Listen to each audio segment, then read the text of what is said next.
கரங்களை தட்டி ஆண்டவரை மகிமைப்படுத்துவோம். அமர்ந்து கொள்வோம். ஒரு பழைய பாடலை அமர்ந்த வண்ணமாய் பாடப்போகிறோம். வருவாய் தருணம் இதுவே, அழைக்கிறாரே நல்ல ஆண்டவர் இயேசுவண்டை. கையை தட்டி நம்ம எல்லாரும் சேர்ந்து பாடுவோமாக.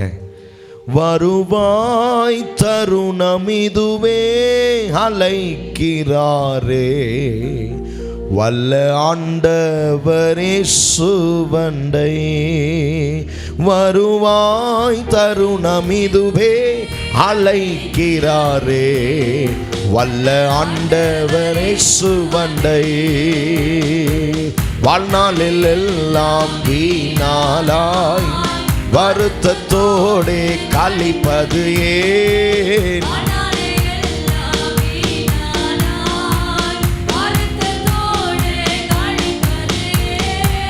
வந்தவர் பாதம் சரணடைந்தால் வாழ்வித்து உன்னை சேர்த்து கொள்வார்.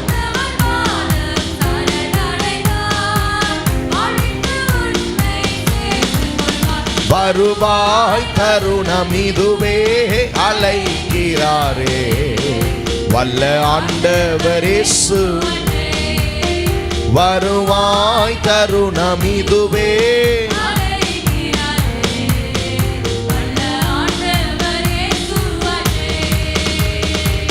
கட்டின வீடும் நிலம் பொருளும் கண்டிடும் ஊற்றார் உறவினரும். கட்டின வீடும்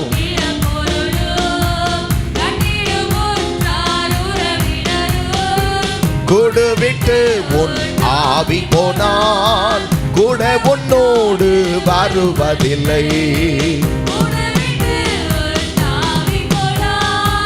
கூட உன்னோடு வருவதில்லை. வருவாய் தருணம் இதுவே, வல்ல ஆண்டவர் இயேசுவண்டை. கைதட்டி பாடுவோம்.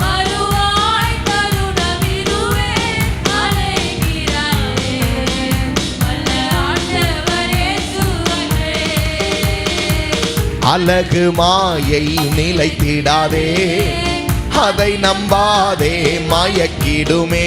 பாடுவோம். அழகு மாயை நிலைத்திடாதே, அதை நம்பாதே மரணமோர் நாள் சந்திக்குமே. மறவாதே உன் ஆண்டவரை.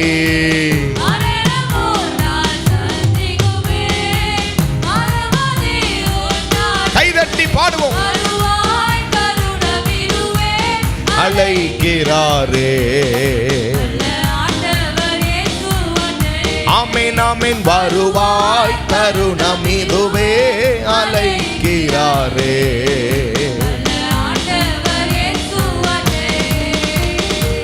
வானத்தின் கீழே பூமி மேலே வானவர் இயேசு நாமம் அல்லால். வானத்தின் கீழே பூமி மேலே வானவர் இயேசு நாமம் அல்லால் ரட்சிப்பு அடைய வழி இல்லையே. ரட்சகர் இயேசு வழி அவரே. ரட்சிப்பு அடைய வழி இல்லையே. ரட்சகர் இயேசு வழி அவரே. வருவாய் தருணம் இதுவே, அழைக்கிறாரே நல்ல ஆண்டவர் இயேசு. பாடுவோம்.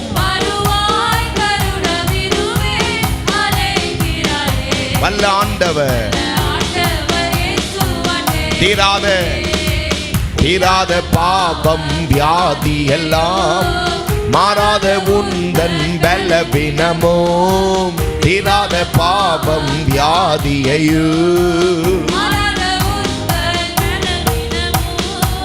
கோர குருசில் சுமந்து தீர்த்தார். காயங்களால் நீ குணமடைய கோர குருசில் சுமந்து தீர்த்தார்.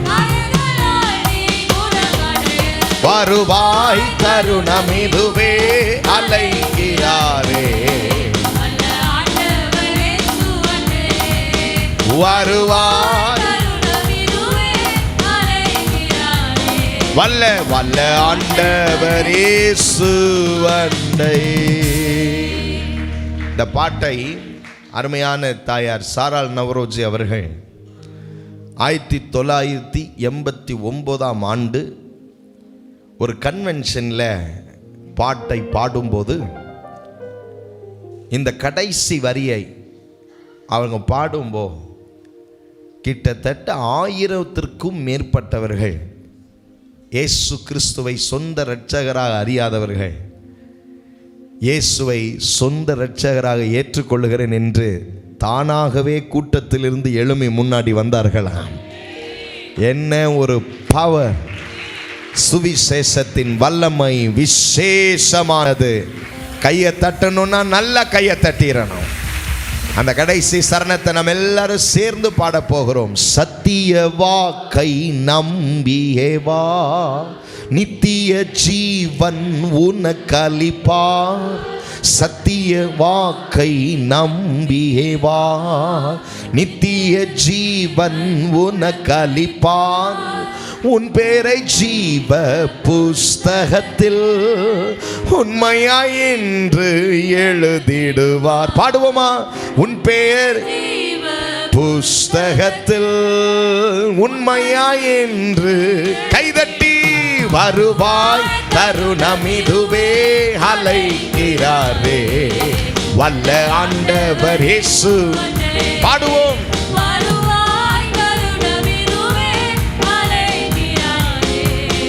வல்ல ஆண்டவர் இயேசு வந்தே. பரலோக பிதாவே, இந்த கால வேளையில் உம்முடைய வார்த்தைகளை கேட்க எங்களுக்கு உதவி செய்யும். மீட்பர் இயேசுவின் நாமத்தில் பிதாவே, ஆமென். ரோமருக்கு எழுதின நிருபம் 1 அதிகாரம் 16 வசனத்தை இன்றைய நாளின் திறவுகோல் வசனமாக வாசிக்க கேட்போம். The book of Romans chapter 1 verse 16. கிறிஸ்துவின் சுவிசேஷத்தை குறித்து, கிறிஸ்துவின் சுவிசேஷத்தை குறித்து நான் வெட்கப்படேன், நான் வெட்கப்படேன், நான் வெட்கப்படேன். மை காட், எல்லாரும் வாயை திறந்து படிச்சா நல்லா இருக்கும்ல. நான் வெட்கப்படேன். ஆஹா. முன்பு யூதரிலும், முன்பு யூதரிலும், பின்பு கிரேக்கரிலும், பின்பு கிரேக்கரிலும் விசுவாசிக்கிறவன் எவனோ, விசுவாசிக்கிறவன் எவனோ அவனுக்கு ரட்சிப்பு உண்டாவதற்கு, அவனுக்கு ரட்சிப்பு உண்டாவதற்கு அது தேவ பலனாயிருக்கிறது. அது தேவ பலனாயிருக்கிறது. முத வார்த்தையை படிக்க போகிறோம். 1 2 3 கோ. எல்லாரும் சேர்ந்து படிங்க. கிறிஸ்துவின் சுவிசேஷத்தை குறித்து நான் வெட்கப்படேன். திரும்ப ஒருக்கா வாசிங்க. கிறிஸ்துவின் சுவிசேஷத்தை குறித்து நான் வெட்கப்படேன். For I am not ashamed of the gospel of Christ. அமர்ந்து கொள்வோம். சத்திய வேதத்துக்கு நீங்க கொடுத்த கனத்துக்காக ஆண்டவருக்கு நன்றி சொல்லுகிறேன். பக்கத்தில் பார்த்து கை கொடுத்து சொல்லுங்க, உங்களை இன்னைக்கு சர்ச்சில் பார்த்தது சந்தோஷம். பரவாயில்ல, சொந்த புருஷனாக இருந்தாலும் பரவாயில்ல, மனைவியாக இருந்தாலும் பரவாயில்ல, அண்ணனாக இருந்தாலும் பரவாயில்ல, அக்காவாக இருந்தாலும் பரவாயில்ல, யாரோ தெரியாதவங்களாக இருந்தாலும் பரவாயில்ல, கையை நல்லா ஒரு முறை குலுக்கி சொல்லுங்க, உங்களை இன்னைக்கு சர்ச்சில் பார்த்தது ரொம்ப சந்தோஷம். Praise the lord. ஹல்லேலூயா. ஏன் உங்களை பக்கத்தில் திரும்பி சொல்ல சொன்னேன் தெரியுங்களா? சுவிசேஷத்தை குறித்து நான் வெட்கப்படேன் அப்படின்னு பவுல் சொல்லும்போது நாம பக்கத்தில் இருக்கிற நபர்கிட்டயே கை கொடுத்து ஸ்தோத்திரம் சொல்லவோ அல்லது ஆலயத்தில் தெரியாத முகத்திற்கு போய் ஸ்தோத்திரம் பிரதர், ஸ்தோத்திரம் சிஸ்டர் அப்படின்னு சொல்கிறதுக்கே நமக்கு அவ்வளவு வெட்கம். இந்த பாருங்க, பக்கத்தில் திரும்பி சொல்ல சொன்னேன், சொல்லலாம் அப்படின்றீங்க. ஆனால் பவுல் சொல்றாரு, நான் கிறிஸ்துவின் சுவிசேஷத்தை குறித்து நான் என்ன செய்யப்படலை, வெட்கப்படவில்லை. ஏன் நான் வெட்கப்படலைன்னு அவர் சொல்றாரு. இந்த சுவிசேஷத்தை எவன் ஒருவன் விசுவாசிக்கிறானோ அவனுக்கு அது தேவ பலனாய் இருக்கிறது. It is the power of God. சுவிசேஷத்தின் வல்லமை என்கிறதான தலையங்கத்திற்கு கீழாக உங்களோடு நான் கர்த்தருடைய வார்த்தையை இந்த காலை வேளையிலே பகிர்ந்து கொள்ள போகிறேன். There is a power in the gospel. சுவிசேஷத்தின் வல்லமை என்றால் என்ன? சுவிசேஷம் என்றால் ஒரு மிக முக்கியமான நற்செய்தி என்ற அர்த்தம். எழுதிக்கொள்ளணும். ஆலயத்திலே உங்களுடைய பைபிள், உங்கள் நோட்டு, உங்கள் பேனாவோடு தான் நீங்கள் சர்ச்சுக்கு வரணும். சத்தியத்தை கேட்டு அதை எழுதி அதை உங்கள் வாழ்க்கையில் தியானமாக மாற்றிக்கொள்ளுங்கள். நல்ல கேளுங்க. சத்தியம் என்பது கடலை போன்றவை. அவைகளை கற்றுத்தீர முடியவே முடியாத ஒன்று.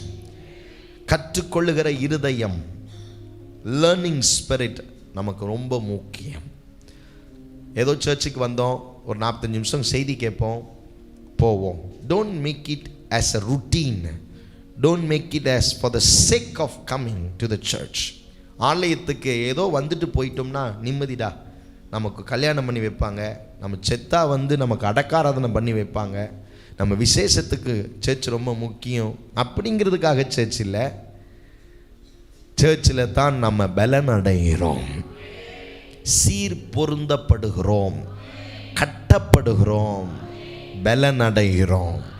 So don't not neglect each and every moment that you are in the church. ஆலயத்தில் இருக்கிற ஒரு நிமிஷத்தை கூட நீங்கள் ஒரு கடமைக்காக வந்து உட்காந்துருக்குறோங்கிற நினைவை விட்டு வெளியே வந்துடுங்க. நீங்கள் நிற்கிற ஒவ்வொரு நிமிஷமும், நீங்கள் கையை உயர்த்துகிற ஒவ்வொரு ஆராதனையும், நீங்கள் உட்கார்ந்து செய்தி கேட்கிற ஒவ்வொரு வினாடியும் பரலோகத்தில் இருக்கிற தேவன் இன்னைக்கு ஆராதனையை செய்து கொண்டிருக்கிற நம் ஒவ்வொருவரையும் கவனித்து பார்த்து கொண்டே இருக்கிறார். அந்த தேவனுக்கு நல்ல ஒரு அல்லேலூயா சொல்லிடுவோம். தேவனுக்கு மகிமை. இப்போ சுவிசேஷத்தை குறித்து உங்களுக்கு நான் ஒரு விளக்கம் சொல்கிறேன். What is gospel?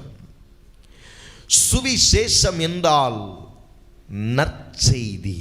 It is a good news. நீங்கள் ரட்சிக்கப்பட்டவர்களாய் இருக்கிறபடினால உங்களுக்கு சுவிசேஷம் அப்படிங்கிற வார்த்தை வேதத்திலிருந்து எடுத்து சொல்லுகிறோம். ஆனால் ஒரு புறஜாதியாருக்கு அல்லது தேவனை இன்னும் அறியாமல் இருக்கிறவர்களுக்கு இந்த சுவிசேஷம் அப்படிங்கிற அந்த வார்த்தை விளங்காது. மாறாக அது நற்செய்தி, ஒரு நல்ல செய்தி. எல்லாரும் சத்தமா சொல்லுங்க, it is a good news. அந்த குட் நியூஸ் தான் என்ன? அந்த நற்செய்தி தான் என்ன? அந்த சுவிசேஷம் என்றால் என்ன? 3 குறிப்புகளை உங்களுக்கு ஒரு வேத பகுதியிலிருந்தே காண்பித்து கொடுக்க விரும்புகிறேன். 1 கொரிந்தியரின் புஸ்தகம் 15ஆம் அதிகாரம் வசனம் 1 தொடங்கி 4 வரை நிறுத்தி நிதானமாய் வாசிக்க கேட்கலாம். அன்றியும் சகோதரரே, நான் உங்களுக்கு பிரசங்கித்த சுவிசேஷத்தை மறுபடியும் உங்களுக்கு தெரியப்படுத்துகிறேன். நீங்களும் அதை ஏற்றுக்கொண்டு அவைகளை ஏற்றுக்கொண்டு அதிலே நிலைத்திருக்கிறீர்கள். நான் உங்களுக்கு பிரசங்கித்த பிரகாரமாய் நீங்கள் அதை அவைகளை கை கொண்டிருந்தால் அதனாலே நீங்கள் ரட்சிக்கப்படுவீர்கள். அதனாலே நீங்கள் என்னப்படுவீர்கள்? ரட்சிக்கப்படுவீர்கள். சரி, மற்றபடி உங்கள் விசுவாசம் விருதாவாயிருக்குமே. நான் அடைந்ததும் உங்களுக்கு பிரதானமாக ஒப்புவித்ததும் என்னவென்றால், நான் அடைந்ததும் உங்களுக்கு பிரதானமாக ஒப்புவித்ததும். எழுதிக் கொள்ளுங்க உங்க நோட்ஸ்ல. நான் அடைந்ததும் பிரதானமாய் உங்களுக்கு ஒப்புவித்ததும். இந்த வேர்டு அழகாக எழுதுங்க உங்கள் நோட்ஸில். நான் அடைந்ததும் பின்பு உங்களுக்கு பிரதானமாய் ஒப்புவித்ததும். ஆங்கிலத்திலே for I delivered unto you first of all that which I also received. Pavul சொல்றாரு, நான் உங்களுக்கு சொன்ன சுவிசேஷத்தை நீங்கள் ஏற்றுக்கொண்டிருந்தால் நீங்கள் ரட்சிக்கப்பட்டிருப்பீர்கள்.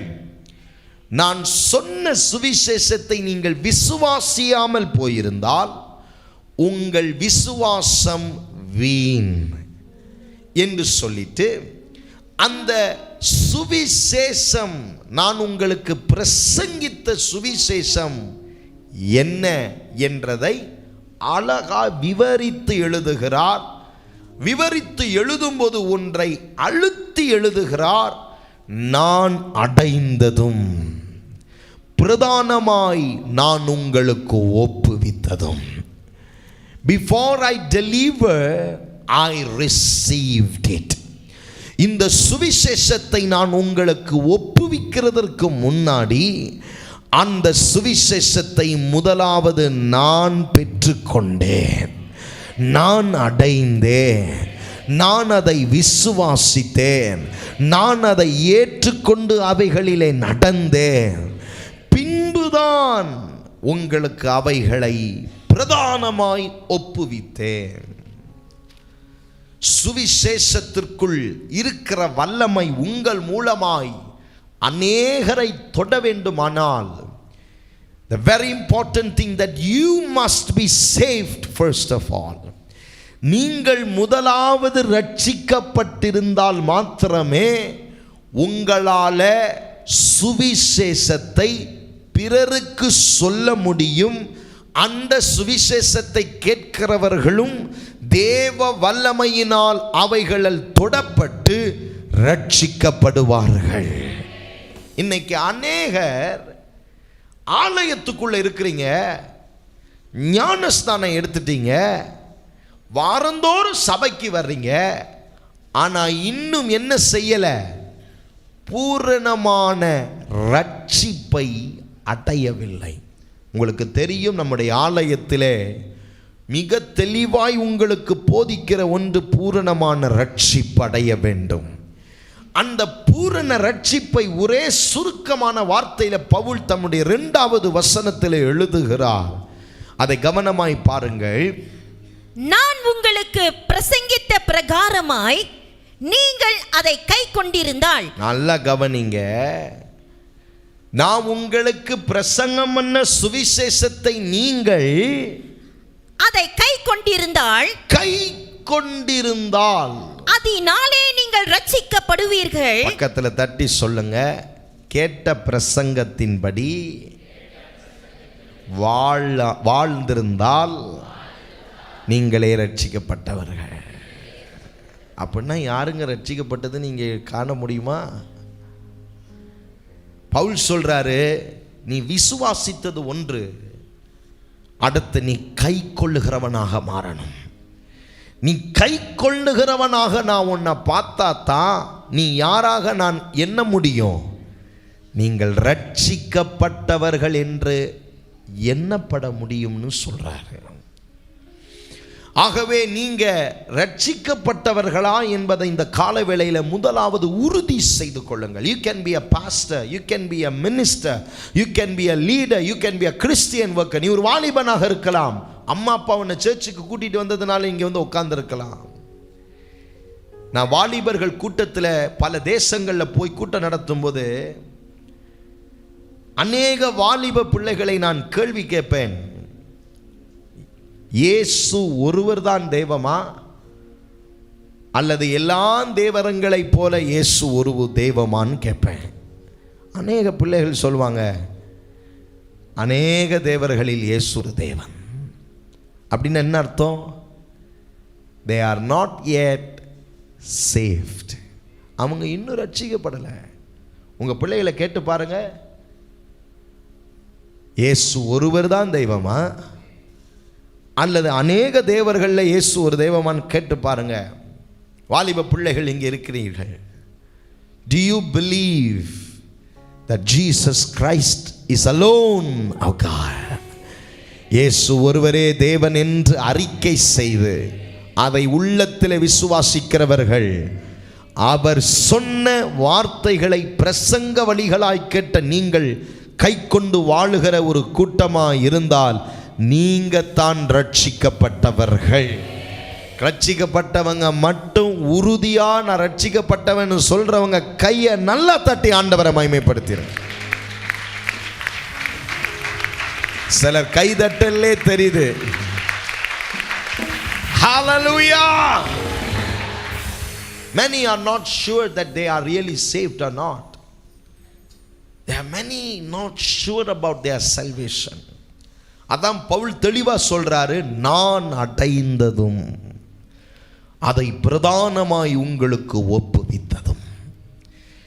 நான் உங்களுக்கு சுவிசேஷத்தை சொல்றதுக்கு முன்னுக்கு நான் என் ரட்சிப்பில் கவனமாக இருக்கிறேனா? இன்னொரு விஷயம் என்ன தெரியுமா?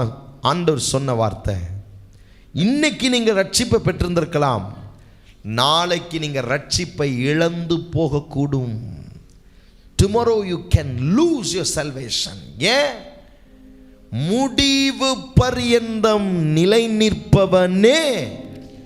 கையை உயர்த்தி ஒரு அல்லேலூயா சொல்லிருங்க பார்க்கலாம்.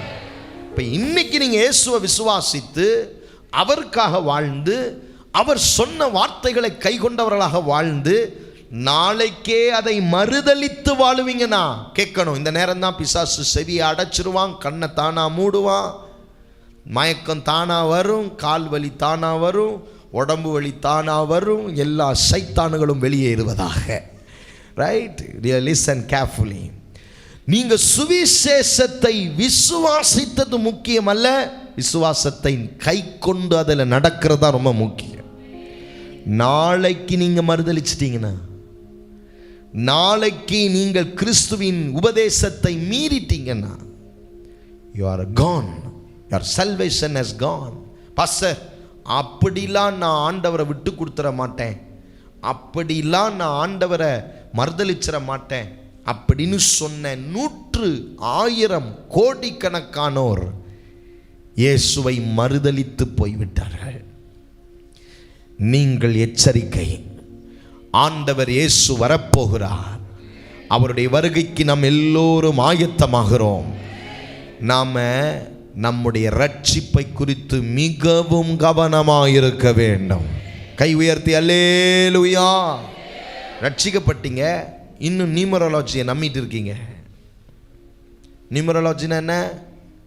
4ஆம் நம்பர் நல்ல நம்பரு, 5ஆம் நம்பர் நல்ல நம்பரு, 8ஆம் நம்பர் நல்ல நம்பரு. 1ஆம் தேதியில் பிறந்தவங்களாம் ஒரே மாதிரி இருப்பான், 10ஆம் தேதி பிறந்தவங்களாம் ஒரே மாதிரி இருப்பான், 7ஆம் தேதியில் பிறந்தவன் 7:30 மாதிரி இருப்பான். ஒரு ஃபங்க்ஷனுக்கு போனேன், பாஸ்டர் 7:31 வாங்கினாங்க. ஏன்யா? 7:30 மணி நல்ல நேரம் இல்லை பாஸ்டர். ஐயோ, நம்ம பல சர்ச் மீட்டிங்கை 7:30 மணிக்கு தானே வச்சோம். Still they believe in numerology. சிலர் இன்னும் பேப்பரை திறந்து பார்த்துட்டு நான் விர்கோவா, கார்கோவா, ஸ்கோபியோவா, என்ன கிரகம் நான்? பைபிளை தெரிஞ்சு கொண்ட எந்த விசுவாசியினுடைய கிரகத்தையும் கர்த்தர் அழகாய் ஆசீர்வாதமாக்கிடுவார். அவ்வளோதான். ரட்சிக்கப்பட்டவங்க இன்னும் அதில் இருக்க முடியாதே. வேலை செய்கிற கூட்டாளி வந்து, ஏ மச்சான், என்னடா இன்னும் குழப்பமாக இருக்க, வாடா கொஞ்சம் போமோ போய் பார்த்து மண்டி பூங்கா பண்ணிட்டு வருவோம், வாடா நம்ம கொஞ்சம் போய் உன் கதை என்னன்னு போய் அந்த போமோட்ட கேட்டு வருவோம். போமோ, கோமோ, ஹோமோ, இன்னும் நம்புறீங்க? அப்படி ஒரு மாதிரி என்கிட்ட வந்து ஒரு சிஸ்டர் சொன்னாங்க, பாஸ்டர் அப்படியே தடுமாற்றம் பாஸ்டர் நான், ஏன்னா என் வாழ்க்கை குறித்து ஆண்டவர் ஒன்றுமே பேசலையா. பக்கத்தில் பார்த்து கேளுங்க, சத்தியத்தை அறிஞ்சியா இல்லையா? நான் உங்களுக்கு ஒன்று சொல்லிட்டா, நான் தீர்க்க தரிசனம் சொல்கிற பாஸ்டர் தான், நான் தீர்க்க தரிசனம் வரமுள்ள ஒரு பாஸ்டர் தான். ஆனால் நான் உங்களுக்கு ஒன்று சொல்கிறேன், வேதத்தில் எழுதப்பட்டிருக்கு, தீர்க்க தரிசனங்கள் ஆனாலும் ஒளிந்து போகும், என் வார்த்தைகள் ஒருபோதும் ஒளிந்து போவதே இல்லை. இதை விசுவாசிக்கிறவங்க மட்டும் கையை உயர்த்தி கர்த்தரை ஸ்தோத்திரம் பண்ணுங்க பார்க்கலாம். அவருடைய வார்த்தை ஒளிந்து போவதே இல்லை. ஸ்தோத்திரம் பண்ணுவோம். ஹல்லேலூயா. பைபிளை தரங்க, உங்க கிரகத்தை அந்த வசனம் சொல்லும். பைபிளை தரங்க, உங்க தலையெழுத்த வசனம் மாற்றிவிடும். தீர்க்க தரிசனத்தை குறி சொல்ற ஒரு அனுபவமா மாத்திட்டீங்கன்னா, you will always depend on prophecies. Your prophecy is in the word of God. வசனம் தான் உங்களுக்கு தீர்க்க தரிசனம். அதனால தீர்க்க தரிசனம் ஒரு சில நேரம் நமக்கு வரலன்னா உடனே யாரை எட்டி பார்க்க தோணுது. இப்போ டிக்டாக்கை திறந்தா அவன் ஒரு குறிச்சு சொல்லிட்டு இருக்கான். பே பண்ணி 29 வெள்ளி கட்டினாக்கா உங்கள் வாழ்க்கை வரலாறே சொல்வானாமா ஒருத்தன் சொல்கிறான். இதிலெல்லாம் ஆட்டங்கண்டு நிற்கிறீங்களா? இன்னும் ரட்சிப்பை நீங்கள் இழந்துட்டீங்க. You are not steady in your salvation. இல்லை பாஸ்டர், ஃபங்க்ஷனுக்கு போனால் ஒரு பொட்டு அது போட்டால் இப்போ என்ன பாஸ்டர், இந்த பொட்டுக்கு என்ன அர்த்தம்னு உங்களுக்கு ஒன்று விளங்கலைன்னா you are not safety at. Praise the lord. ரட்சிக்கப்பட்டவங்களுக்குள்ள தெளிவு இருக்க வேண்டும். எல்லாரும் சொல்லுங்க, தெளிவு. அவங்களோடு நம்ம போய் அவங்கள மாதிரியே ஆகணுங்கிற அவசியம் இல்லை. ஆண்டவர் சொன்னார், நீங்கள் உலகத்திற்கு உப்பாயிருப்பீர்கள், அவர்களுக்கு நீங்கள் வெளிச்சமாயிருப்பீர்கள். உங்களை அவர்களிலிருந்து வேறு பிரித்திருக்கிறேன். அப்படின்னா என்ன? அவங்கள விட்டு பிரிந்து வாழணுன்றல்ல, அவங்களுடைய வழிமுறை, அவங்களுடைய சம்பிரதாயங்கள், அவர்களுடைய வழக்கங்களை விட்டு ஆண்டவர் நம்மளை பிரிச்சிட்டார். You are no more confirmed over to their images. நீங்கள் ஆராதிக்க ஒரு தேவன் இருக்கிறார். உங்க ரட்சகர் உயிருள்ளவராக இருக்கிறார். அவர் சொன்ன வார்த்தைகளை விசுவாசித்து வாழுங்கள். அல்லேலூயா போடுவோமா? பக்கத்தில் தட்டி இன்னொரு முறை கடைசியா கேளுங்க, உண்மையா ரட்சிக்கப்பட்டிருக்கிறியா? இல்லை அம்மா சொன்னாங்கன்னு சேர்ச்சுக்கு வந்தியா? பார்த்தீங்களா, ஒரு குறிப்பிட்ட வயசு வந்தோன்னு பிள்ளைங்க சேர்ச்சில் காணும். பார்த்தீங்களா? மா வாயை மூடு. என்ன அர்த்தம் தெரியுமா? they came to church because of you. அப்பா அம்மா என்ன சொல்லுவீங்களோன்னு தான் அவங்க ஆலயத்துக்கு வந்தாங்க. அவங்க இயேசுவை இன்னும் சொந்த ரட்சகராக ஏற்றுக்கொள்ளலை. அவங்களுக்குன்னு ஒரு சவால் வரும் பாருங்க, ஸ்கூல் படிக்கிற இடத்துல வேலை செய்கிற இடத்துல. then they will be shaken. அவங்களுடைய விசுவாசம் தடுமாற்றம் அடைஞ்சிடும். பக்கத்தில் இன்னொரு முறை அந்த மூஞ்சை பார்த்து பாருங்க, நல்ல குறுன்னு பாருங்க. ரட்சிக்கப்பட்டதா நல்லா கவனிங்க. அதுவும் வெள்ளை சட்டை போட்டதை ரொம்ப கவனமாக கவனிங்க. ஆண்டவர் ரொம்ப நல்லவருங்க. அவர் நம்மளை தேடி வந்தார். அந்த சுவிசேஷத்தின் வல்லமை நம்மை மறுரூபமாக்கி இருக்கிறது, விலையேற பெற்றவனாக மாற்றியிருக்கிறது. அவர் இரத்தத்தால கழுவப்பட்டவர்கள். தலையில கை வச்சு சொல்லுங்க, நான் அவர் இரத்தத்தால கழுவப்பட்டவன். ஹல்லேலூயா. எனக்கு ரொம்ப பிடிச்ச பாட்டு, இயேசுவால பிடிக்கப்பட்டவன், அவர் இரத்தத்தால கழுவப்பட்டவன், இயேசுவால பிடிக்கப்பட்டவன். கைதட்டி, அவர் இரத்தத்தால கழுவப்பட்டவர், எனக்கென்று எதுவும் இல்லை, இப்பூமி சொந்தம் இல்லை. எல்லாரும் சேர்ந்து கையை உயர்த்தி, எல்லாமே இயேசு இயேசு, எல்லாம் இயேசு இயேசு இயேசு, எல்லாம் இயேசு. பரலோகம் தாய் வீடு, அதை தேடி நீ ஓடு. பாடுவோம், அதை தேடி ஒருவரும் அழிந்து போகாமலே, ஒருவரும் அழிந்து போகாமலே, தாயகம் வர வேண்டும் தப்பாமலே, தாயகம் வர வேண்டும் தப்பாமலே. கைதட்டி இயேசுவால பிடிக்கப்பட்டவன், அவர் ரத்தத்தால கழுவப்பட்டவர், அவர் ரத்தத்தாலே கழுவப்பட்டவர். அல்லேலூயா சொல்லுவோம். நான் நம்புறேன் இன்னைக்கு காலையில உங்களுடைய ரட்சிப்பை நீங்க உறுதிப்படுத்தியிருக்கீங்க. முதல்ல அடைந்து தெளிவடையுங்கள், அவரை அன்றி ஒரு ரட்சகர் இல்லை. ஹல்லேலூயா, ஹல்லேலூயா, ஹல்லேலூயா. இப்போ அதே வசனத்தின் தொடர்ச்சிக்குள்ள போறோம். இப்ப விவரிக்கிறார், நான் அடைந்ததும் உங்களுக்கு பிரதானமாய் ஒப்புவித்ததும் என்னவென்றால், கிறிஸ்துவானவர் வேத வாக்கியங்களின்படி நமது பாவங்களுக்காக மரித்து. பாயிண்ட் நம்பர் 1 எழுதிக் கொள்ளுங்கள்.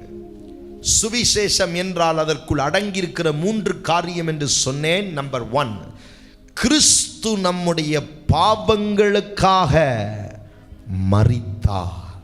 That is the first and foremost gospel. பிரதானமான சுவிசேஷத்தின் முதல் பகுதி, கிறிஸ்து நம்முடைய பாவங்களுக்காக மரித்தார். எல்லாரும் அறிக்கை செய்வோமா? கிறிஸ்து என்னுடைய பாவத்திற்காக மரித்தார். இரண்டாவது சுவிசேஷத்தை அவர் பிரதானமான இரண்டாம் சுவிசேஷத்தை அறிவிக்கிறார். வாசிப்போம். அடக்கம் பண்ணப்பட்டு, இரண்டாவது he was buried, அவர் அடக்கம் பண்ணப்பட்டார். இயேசு கிறிஸ்துவானவர் மரித்தது மாத்திரமல்ல, அவர் அடக்கம் பண்ணப்பட்டார். That was a very prominent gospel. மூன்றாவதாக அவர் என்ன சுவிசேஷமாக அறிவித்தாராம்? வேத வாக்கியங்களின்படி 3ஆம் நாளில் உயிர்த்தெழுந்து. சுவிசேஷத்தினுடைய உச்சம், சுவிசேஷத்தினுடைய உச்சம், இயேசு கிறிஸ்துவானவர் 3ஆம் நாள் உயிரோடு எழுந்தார். கையை உயர்த்தி ஹல்லேலூயா. So these are the 3 main things where Paul preached the gospel to all the nations. எல்லா தேசத்திற்கும் எல்லா மனுஷருக்கும் பவுல் அடைந்ததும் பிரதானமாய் மற்றவர்களுக்கு ஒப்பு கொடுத்ததான சுவிசேஷம் என்ன? கிறிஸ்து எனக்காக மரித்தார், கிறிஸ்து எனக்காக அடக்கம் பண்ணப்பட்டார், கிறிஸ்து எனக்காக எத்தனாம் நாள்? 3ஆம் நாள் உயிரோடு எழுந்தார். அல்லேலூயா போடுவோமாக. இந்த 4 முக்கிய விஷயங்களை தான் பிரதானமாய் சுவிசேஷம் என்று அறிவிக்கப்படுகிறது. மற்ற 4வது ஒரு மிக முக்கியமான ஒன்றும் இருக்கின்றன. அவர் போன வண்ணமாகவே திரும்பியும் வரப்போகிறார். இயேசு கிறிஸ்துவின் 2ஆம் வருகை என்று எழுதிக் கொள்ளலாம். 2ஆம் வருகை என்று சொல்லும்போது அதில் 3 கட்டங்கள் இருக்கின்றன. ரகசிய வருகை, ரகசிய வருகையில் கைவிடப்பட்ட கிறிஸ்தவர்கள் இரத்த சாட்சியாய் மரிக்கும் பொழுது 2வது பகுதி 7 வருடத்தின் மைய பகுதியிலே அவர் அறுவடைக்காக அல்லது நடு ராத்திரியின் வருகையிலே அவர் மீண்டுமாய் வருவார். இந்த 2 வருகையும் மத்திய ஆகாயத்திலே நின்று வரவேற்பார். 7 வருஷத்தின் முடிவிலே அவர் ஒலிவ மலையின் மேல் 2 பாதங்களும் வந்து நிற்கும். இந்த பூமியை நியாயம் தீர்க்க இயேசு ராஜாதி ராஜாவாக திரும்பவும் வருவார். அவருடைய பகிரங்க வருகை. இந்த 3 கட்டங்களும் தான் இயேசு கிறிஸ்துவின் 2ஆம் வருகை என்று அழைக்கப்படுகின்றன. இந்த நாளையும் ஒரு தேவனுடைய பிள்ளை அறிந்திருந்தா மட்டும்தான் அறிந்தது மாத்திரமல்ல, அவைகளை விசுவாசித்திருந்தால் மட்டும்தான் அவர்கள் யார் என்று அழைக்கப்படுவார்கள்? ரட்சிக்கப்பட்டவர்கள் என்று அழைக்கப்படுவாங்க. பாஸ்டர், சண்டே ஸ்கூலில் பாடம் எடுக்கிற மாதிரி எடுக்கிறீங்களே, இதெல்லாம் எங்களுக்கு முன்னே தெரியும். நமக்கு தெரிஞ்சதை கண்சாடையாக விட்டுட்டோம், அஸ்திபாரத்தை மறந்துட்டோம். அதனால தான் பவுல் சொல்கிறாரு, நான் 2வது முறை உங்களுக்கு திரும்பவும் ஞாபகப்படுத்துகிறேன். இந்த வார்த்தை படிச்சிங்களா? எங்கே படிச்சிங்க? படிங்க. முதல் வசனம் 1 கொரிந்தியர் 15:1. அன்றியும் சகோதரரே, அன்றியும் சகோதரரே, நான் உங்களுக்கு பிரசங்கித்த சுவிசேஷத்தை மறுபடியும் உங்களுக்கு தெரியப்படுத்துகிறேன். பக்கத்தில் தட்டி சொல்லுங்க, மறுபடியும் தெரியப்படுத்துகிறேன். இது சண்டே ஸ்கூலில் படிக்க வேண்டியதில்லை. ஒவ்வொரு கிறிஸ்தவனுக்கும் மறுபடியும் தெளிவுபடுத்த வேண்டிய ஒரு சத்தியம். கையை உயர்த்தி அல்லேலூயா. இதற்கு அப்பாற்பட்டு இருக்கக்கூடிய எத்தனையோ உபதேசங்கள், வார்த்தைகள். பரலோகத்தில் தங்கம் இருக்குமா? அங்கே பரலோகத்தில் ஒருத்தரை பார்க்க முடியுமா? பரலோகத்தில் அம்மாவை பார்க்க முடியுமா? செத்து போன ஆபிரகாம் அம்மா போய் பார்க்க முடியுமா? அதெல்லாம் அங்கே போய் தான் பார்க்கணும். எனக்கு தெரியாது. Price the Lord. கர்த்தர் கிருபை கொடுத்தா பரலோகம் போனீங்கன்னா அங்கே போய் பார்த்துக்குங்க. இப்போ எதுக்கு அந்த வம்பெல்லாம்? முதல்ல இயேசு கிறிஸ்து எனக்காக, என் பாவங்களுக்காக மரித்தார். அதில் ஒரு தெளிவு இருக்குன்னா ஒரு அல்லேலூயா. அவர் அடக்கம் பண்ணப்பட்டார்னு தெளிவு இருந்தால் ஒரு அல்லேலூயா. 3ஆம் நாள் எனக்காக அவர் உயிரோடு எழுந்தார்னு தெளிவிருந்தா அவர் அல்லேலூயா. அவர் திரும்ப என்ன வருகையில் 3 கட்டத்தில் ஏதோ ஒரு கட்டம் வரப்போறாருன்னு எனக்கு தெரியுது பாஸ்டர். கட்டம் வந்தா சோத்திரம், இல்லை வெட்டு வாங்கின பிறகு வந்தாலும் சோத்திரம், இல்லை இது ரெண்டுமே நடக்காமல் அவரே வந்து என்னை கொலை பண்ண போறாரு 3வது கட்டத்தில்னா அதுக்கும் சோத்திரம். ஆனால் விசுவாசிங்க, அவர் வர்றாரு. அல்லேலூயா. இப்போ நான் வேகமாக சொன்னது ஒரு சிலருக்கு விளங்கலை, பரவாயில்ல, விளங்காதது சிலருக்கு நல்லது தான். உங்கள் வாழ்க்கையில் இதில் ரொம்ப முக்கியமாக இருங்க. மற்றதெல்லாம் அங்கே போய் பார்த்துக்கலாம். பரலோகத்தில் அவர் வந்து என் கூட உட்காருவாரா பாஸ்டர்? பாஸ்டர் அங்கே வந்து ஆபிரகாம் வந்து என் கூட பேசுவாரா பாஸ்டர்? பாஸ்டர் எங்கள் தாத்தாவை பார்க்கணுன்னு ரொம்ப ஆசை பாஸ்டர். ஒருத்தர் பார்ப்போங்கம்மா. இதுக்கு நான் பிரசங்கிக்க அழைக்கப்படலை.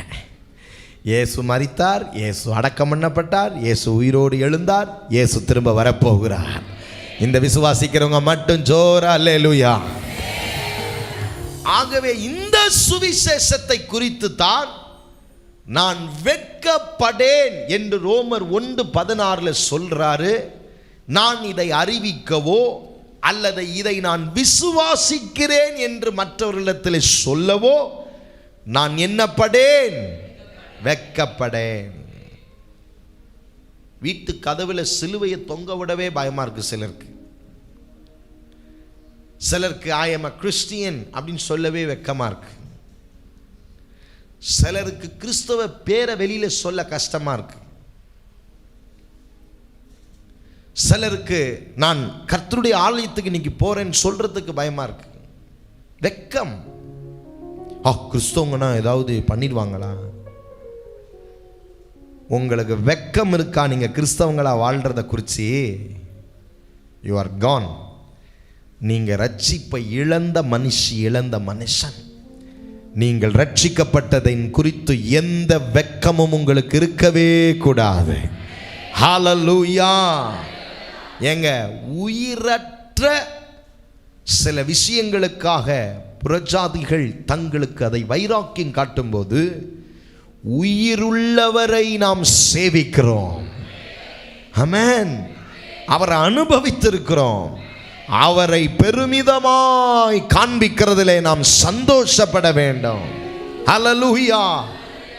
அதை குறித்த வெட்கம் நமக்கு இருக்கவே கூடாது. காரணம், அதிலே தேவ வல்லமை இருக்கிறது. There is a power of God. Pastor, எதுல வல்லமை? கிராஸை தூக்கிக்கிட்டு போய் அந்த கிராஸை நீட்டினா அந்த பேய் ஓடிடுமா? ஓடிரு ஓடிரு ஓடிரு ஓடிரு ஓடாது. பாஸ்டர் எதில் வல்லமை? அந்த பாஸ்டர் ரொம்ப பவர், அவர் அப்படின்னா 10 பேர் விழுந்துட்டாங்க, அதில் பவரா? வல்லமை இல்லை. எதில் வல்லமை? எதில் வல்லமை? நான் இப்போ சொன்னேனே, இந்த சுவிசேஷத்தை நீங்கள் விசுவாசிச்சாலே தேவ வல்லமை உங்களுக்குள்ளே. கை உயர்த்தி ஹல்லேலூயா. சும்மா கண்டதனமா பைபிளை தலகாணி கீழே வச்சுட்டு படுத்தா பேய் வராது. முன்ன சிலுப்புற 2 கட்டில் கீழே வச்சா ஜாட்டு கம்ப பக்கத்தில் போட்டால் பேய் வராதுன்னு சொன்ன மாதிரி இப்போ கூட்டுக்கிட்டு போய் எதை வச்சுக்கிறாங்க? Bible Bible Bible Bible. ஒரு நாள் அதை படிக்க மாட்டேங்கிறீங்க. அந்த பைபிளை வச்சுக்கிட்டு அந்த பேய் எப்படி ஓடும்? பேய்க்கு ஒன்னையும் தெரியும், பவுலையும் தெரியும், மோசஸ் யுகாவையும் தெரியும், மெல்கி சேதேக்கையும் தெரியும்ன்ட்டு 2 அப்பா அப்பிட்டு உனக்குள்ள ஒரு காட்டிட்டு போயிடும். வல்லமை உள்ளுக்குள்ள இருக்கு. நமக்குள்ளே கிரியை செய்கிற வல்லமையின் படியே பவுல் தான் சொல்றார், the power which worketh in you. எல்லாரும் கை இருதயத்தில் வச்சு சொல்லுங்க, எனக்குள்ள வல்லமை சுவிசேஷத்தின் வல்லமை. இன்னைக்கு ஒரு கூட்டம் புறப்பட்டு போறீங்க. உங்களுக்குள்ள இருந்த வல்லமை இறங்க போகிறது. உங்களுக்குள்ள இருந்த ஜனங்களுக்குள்ளே வல்லமை பாய போகிறது. காரணம், you believe in the gospel. நீங்க சுவிசேஷத்தை விசுவாசிக்கிறீங்க. நம்ம ரட்சிக்கப்படாத முன்னுக்கு இருந்த நிறைய நம்பிக்கையை கொண்டு கிறிஸ்தவத்தில் திணிச்சராதீங்க. மூட நம்பிக்கையில் வாழாதீங்க. நம்ம விடுதலையாகி இருக்கிறோம். ஆவிக்கேற்ற பிரமாணத்திலே நடக்கிறோம். நீங்கள் do not be obligated with all the things which worshipped before you know Christ. Amen. அவர் நம்பிக்கையிலிருந்து விடுதலை பெற்றிருக்கிறீர்கள். அல்லேலூயா. பூரண விடுதலையாக்கப்பட்ட ஜனம். அவரை விசுவாசிக்கிறதே நமக்குள்ளே இருக்கிற ஒரு பெரிய வல்லமை. அல்லேலூயா. இந்த ரட்சிப்பு ஒரு மனுஷனுக்குள்ளே வல்லமையாய் பாயும் போது அவன் மேல ஆண்டவருடைய கிருபை இறங்குமானால் அவன் ரட்சிக்கப்படுவான். எபேசியர் 2ஆம் அதிகாரம் 8வது வசனம். கிருபையினாலே விசுவாசத்தை கொண்டு ரட்சிக்கப்பட்டீர்கள். இது உங்களால் உண்டானதல்ல, இது தேவனுடைய ஈவு. கரங்களை உயர்த்தி அல்லேலூயா சொல்லுங்க. இது உங்களால உண்டான ஈவு அல்ல, இது தேவனாலே உண்டான ஈவு. It is a gift of God. இந்த ரட்சிப்பு நமக்கு கிடைத்தது நம்ம ஏதோ பிரயாசப்பட்டதனால் அல்ல, இது தேவனுடைய ஈவு. It is a gift of God. தேவன் நமக்கு கொடுத்த ஒரு விலையேற பெற்ற பரிசு. அப்ப இந்த ஈவுகளை நாம் மற்றவர்களுக்கு பகிர்ந்து அளிக்கும் போது அவர்கள் மேல நமக்குள்ள கிரியை செய்கிற வல்லமை, அந்த சுவிசேஷத்தின் வல்லமையானவர்களை தொடும்போ அவர்கள் இயேசு கிறிஸ்துவை குறித்து அறிய தொடங்குவார்கள். நான் உன்னை நம்புறேங்க, ஆதி திருச்சபையிலே உண்டான எழுப்புதல் ஆனது திரும்பவுமா இந்த கடைசி நாட்களிலே வரும் என்று நான் விசுவாசிக்கிறேன்.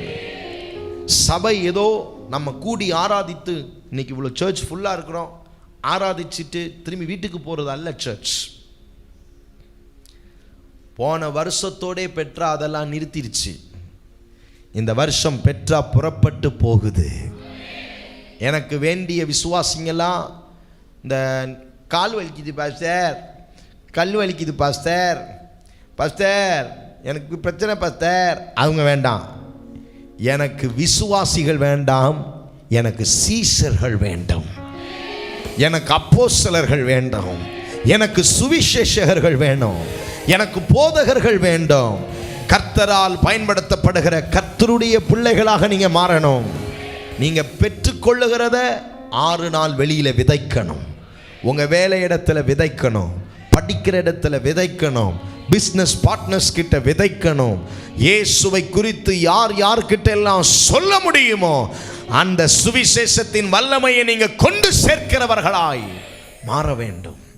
ரட்சிக்கப்படுகிறவர்களை தூக்கி கொண்டு வந்து ஆலயத்தில் போட்டுட்டு நீங்களும் ஞாயிற்றுக்கிழமை பெற வேண்டிய கிருபையை பெற்று அடுத்த 6 நாள் புறப்பட்டு போங்க. உங்கள் பட்டணங்களுக்கு இயேசு வேணும், உங்கள் தெருக்களுக்கு இயேசு வேணும். உங்களுக்குள்ள இருக்கிற வல்லமை அந்த ஜனங்களை தொடும்படியாக ஆண்டவர் விரும்பி இருக்கிறார். உங்களுக்குள்ளே வல்லமையை நிரம்பி நிரம்பி நிரம்பி உங்களுக்குள்ளே வச்சு கொண்டிருக்கிறதற்கான அர்த்தம் என்ன? The power which has been given to you, the purpose, அந்த வல்லமை உங்களுக்குள்ளே கிரியை செய்கிறதற்கான ஒரு பெரிய காரணம் நீ அநேக ஆத்துமாக்களை போய் சந்திக்க வேண்டும் என்பதற்காக. உங்களுக்குள்ளே வல்லமையை வாங்கி வாங்கி வாங்கி வச்சு என்ன செய்ய போறீங்க? புறப்பட்டு போங்க, கிரியை செய்யுங்க, சந்தர்ப்பங்களை பயன்படுத்துங்க. ஆண்டவருடைய சுவிசேஷம் எங்கும் பரவ போகிறது. கை உயர்த்தி அல்லேலூயா.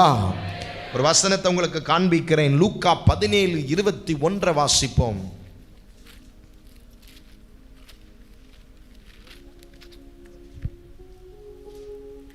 இதோ இங்கே என்றும் அதோ அங்கே என்றும் சொல்லப்படுகிறதற்கும் ஏதுவிராது. இதோ தேவனுடைய ராஜ்யம் உங்களுக்குள் இருக்கிறதே என்றார். தேவ ராஜ்யம் அங்க இருக்கு இங்க இருக்குன்னு அல்ல, தேவ ராஜ்யம் நமக்குள்ளே இருக்கிறது. பெற்றா திருச்சபை இன்னைக்கு காலையிலே உங்களுக்குள்ளே தேவனுடைய ராஜ்யம் வருவதாக, அவருடைய சித்தம் பரமண்டலத்திலே செயல்படுகிறது போல பூமியிலே செயல்படுவதாக உங்களுக்குள்ளே தேவ ராஜ்யம் இயேசுவின் நாமத்தில் இறங்குவதாக. You are the kingdom of God. புறப்பட்டு போங்க. கொஞ்ச நேரம் கையை உயர்த்த போறோம். ஆண்டவரே என்னை பயன்படுத்தும். எனக்குள்ளே நீர் வைத்திருக்கிற இந்த சுவிசேஷத்தின் வல்லமையை நான் 10 பேருக்கு போய் பகிர்ந்து அளிக்கும்படி என்னை உம்முடைய வல்லமையினால நிரப்பும் ஆண்டவரே. என்னுடைய பேர் வெளியே வர வேண்டாம், எங்கள் சர்ச் பேர் வெளியே வர வேண்டாம். எங்களுக்கு வேண்டியதெல்லாம் உங்கள் நாமம் அறிவிக்கப்பட வேண்டும். ஓ, கட்டப்பட்ட ஜனங்கள் விடுதலை அடைய வேண்டும். ஓ, அவர்கள் பெயர்களும் ஜீவ புஸ்தகங்களிலே எழுதப்பட வேண்டும். கை உயர்த்தி ஆசையா கெஞ்சி ரிசீவ் பண்ணுங்க. ஆண்டவரே எனக்கு அந்த சுவிசேஷ வல்லமையை தாரும். ஆண்டவரே எனக்குள் இருக்கிற அச்சத்தை வெளியேற்றி விடுங்க, எனக்குள் இருக்கிற பயத்தை வெளியேற்றி விடுங்க, எனக்குள்ள இருக்கிற வெட்கத்தை வெளியேற்றிடுங்க. உங்களை குறித்து தைரியமாய் அறிவிக்க, உங்க நாமத்தை என் வேலை செய்கிற இடத்துல உயர்த்த, உங்க நாமத்தை என்னுடைய படிக்கிற இடத்துல உயர்த்த, உங்க நாமத்தை நான் எங்கெல்லாம் செல்லுகிறேனோ அங்கெல்லாம் தைரியமாய் உயர்த்த எங்களை சுவிசேஷ பாரத்தால நிறைத்தருளும். உங்க நாமம் உயரணும், இன்று மேன்மை அடையணும். பாடுவேன் பாடுவோம் அல்லேலூயா. 2 கையை உயர்த்தி ஆசையா ஆண்டுடைய பிரசன்ன ஆலயத்தில் நிறைய ஆரம்பிக்கிறத நான் உணர்றேன். உங்களுக்குள்ள வல்லமை கிரியை செய்துன்னு விசுவாசிக்கிறீங்களா? உங்களை கொண்டு அநேக ஆத்துமாக்களை ஆண்டவர் தொட போறாருன்னு நம்புறீங்களா? பாஸ்டர், நானே பல பிரச்சனையில் இருக்கிறேன், நான் எப்படி போய் மற்றவங்களுக்கு சுவிசேஷம் சொல்லுவேன்? இல்லை மகனே, யோபு தன்னுடைய சிறையிருப்பிலே தன் சிநேகிதனுக்காக ஜெபம் பண்ணினான். வேதம் சொல்லுது, அவன் சிறையிருப்பில் இருக்கும்போதே தன் சிநேகிதனுக்காக ஜெபித்ததுனால கர்த்தர் அவன் சிறையிருப்பை மாற்றினான். கையை உயர்த்தி உங்க நாமம் உயரணும், இன்று மேன்மை அடையணும். பாடுவே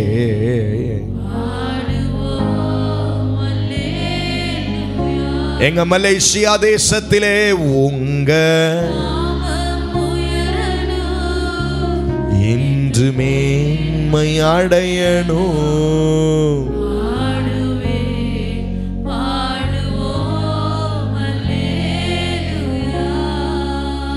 சிறைச்சாலை அடைப்பது இல்லை,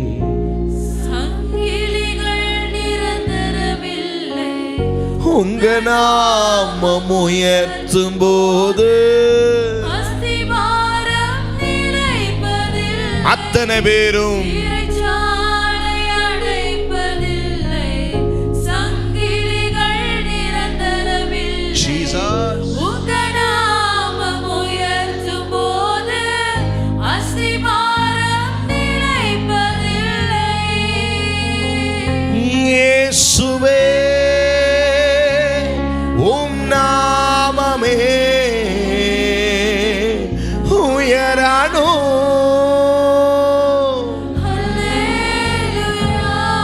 பட்டணத்திலே இயேசுவே உங்க நாமமே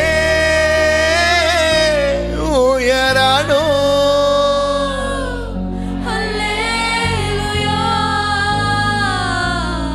உங்க நாமம் பியூட்டிஃபுல்.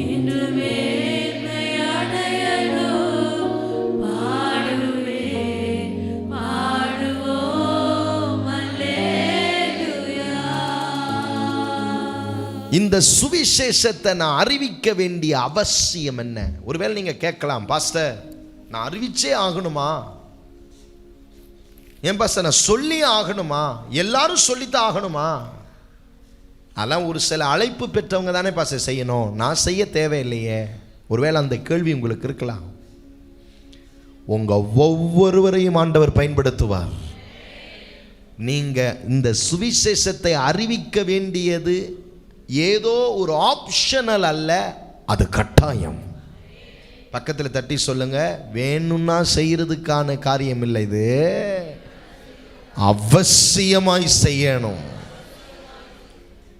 ஏதோ பாஸ்டர் சுவிசேஷம் சொல்லுவாங்க, இந்த சர்ச்சில் 4 பேர் சர்ச்சுன்னு கிடக்கிறாங்களே அவங்க சொல்லுவாங்க. அப்படி இல்லைங்க. சின்ன பிள்ளையிலிருந்து பெரியோர் வரையிலும் சுவிசேஷத்தை அறிவிக்கும் கடமை பெற்றவர்கள் நாம். பவுல் என்ன சொல்றார் பாருங்க. 1 கொரிந்தியர் 9ஆம் அதிகாரம் 16ஆம் வசனத்தை வாசிக்க கேட்போம். 1 Corinthians chapter 9 verse 16. சுவிசேஷத்தை நான் பிரசங்கித்து வந்தும் மேன்மை பாராட்ட எனக்கு இடமில்லை. சுவிசேஷத்தை நான் பிரசங்கித்தும் அதுல மேன்மை பாராட்ட எனக்கு என்ன இல்ல, இடமில்லை. சுவிசேஷத்தை சொல்றோன்ற பெருமை வரவே கூடாதாம், அதுல மேன்மை பாராட்ட ஒண்ணுமே இல்லையாம். சரி, சொல்லிட்டு சொல்றாரு, அது என் மேல் விழுந்த கடமையா இருக்கிறது. அது என் மேல விழுந்த கடமை. எல்லாரும் அந்த வார்த்தையை சொல்லுங்க, என் மேல விழுந்த கடமை. மேல் விழுந்த கடமை. அது மட்டும் இல்ல, சுவிசேஷத்தை நான் பிரசங்கியாதிருந்தால், சுவிசேஷத்தை நான் பிரசங்கியாதிருந்தால் எனக்கு ஐயோ. நீங்க சுவிசேஷத்தை ஒரு நாளைக்கு ஒரு நபர்கிட்டையாகிலும் சொல்லலைன்னா உங்களுக்கு ஐயோன்னு வேதம் சொல்லுது. எவ்வளோ பெரிய வார்த்தை பார்த்தீங்களா? ஏன் ஆண்டவர் இவ்வளவு பெரிய நிபந்தனையை வைக்கிறார் தெரியுமா? ஒவ்வொரு நாளும் ஒவ்வொரு நிமிஷமும் ஒரு ஆத்துமா இயேசுவை பற்றி அறியாமலே செத்து கொண்டிருக்கிறது. People are dying without Christ. இன்னைக்கு நீங்க செத்தா உங்களுக்கு ஒரு நம்பிக்கை இருக்கு, நான் ஆண்டவரோடு இருப்பேன். ஆனால் உங்களை சுற்றி இருக்கிறாங்களே ஒரு கூட்டம் ரட்சிக்கப்படாம, உங்கள் கூட வேலை செய்கிறாங்களே, உங்கள் கூட சிரித்து பேசிக்கிட்டு இருக்கிறாங்களே, உங்கள் கூட சாப்பிட்றாங்களே, நீங்களும் அவங்களோடு கூட பல இடங்களுக்கு கூட்டாளிகளாய் ஒன்றாக இணைந்து போய் கடைகளுக்கு போய் வந்து கொண்டிருக்கிறீங்களே, உங்களுக்கு தெரியுமா ஒரு நாள் எக்கால சத்தம் கேட்கும்போது நீங்கள் அவங்களோடு இருந்தீங்கன்னா நீங்கள் மட்டும் காணா போயிடுவீங்க. உங்கள் கூட சிரித்து பேசி கொண்டிருந்த அந்த நபர்கள் எல்லாம் கைவிடப்பட்டு நிற்பார்கள்.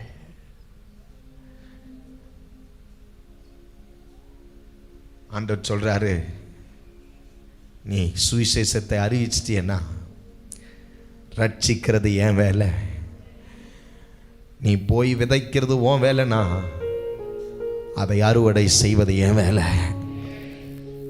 நீ போ, நீ உன் சந்தர்ப்பத்தை பயன்படுத்தாதீங்க. ஒரு வேளை உங்கள் சொந்தக்காரங்க கிட்ட இன்னும் இயேசுவை பற்றி பேசுறதுக்கு உங்களுக்கு தைரியம் வரல, ஒருவேளை இன்னும் ஐயோ அவங்கக்கிட்டலாம் போய் சொன்னால் ஏற்றுக்குவாங்களா நீங்கள் நினச்சிக்கிட்டு இருக்கீங்க. அவங்க ஏற்றுக்கிறாங்களோ ஏற்றுக்கலையோ, ஒரு முறையாகிலும், மை காட், ஒரே ஒரு முறையாகிலும் இந்த இயேசு உங்களுக்காக மரித்தார், உங்களுக்காக அடக்கம் பண்ணப்பட்டார், உங்களுக்காக அவர் 3ஆம் நாள் உயிரோடு எழுந்தார், அவர் உங்களுக்காக திரும்ப வரப்போகிறார். இயேசுவை அல்லால் வேறே ஒரு இரட்சகர் இல்லை. அவரே உங்களை நித்திய ஜீவனுக்கு நேராக நடத்தக்கூடியவர் என்று ஒரே ஒரு முறையாகிலும், ஒரே ஒரு முறையாகிலும் சொல்லிடுங்க. மற்றது ஆண்டவருடைய வேலை. ஆண்டவர் சொன்னார், ரட்சிக்க கூடாதபடிக்கு என் கரம் குறுகி போகவில்லை. It is God's work. ஆனால் உங்கள் வேலை, உங்கள் மேலே விழுந்த கடமை, உங்கள் சுற்றிலும் நீங்கள் யாரை பார்த்தாலும் சரி, கிராப்பில் ஏறினாலும் சரி, டாக்ஸியில் ஏறினாலும் சரி, பஸ்ஸில் ஏறினாலும் சரி, ஒரு தெருவில் ஒரு மனுஷன் உங்களை பார்த்து சிரித்தாலும் சரி, there is a sign for you to preach the gospel. Do not miss any chance. ஒரு தருணத்தை கூட விட்டுடாதீங்க. நீங்கள் பார்த்துக்கிட்டு இருக்கிற அந்த நபர் ஒரு நாள் மரிக்கும்போது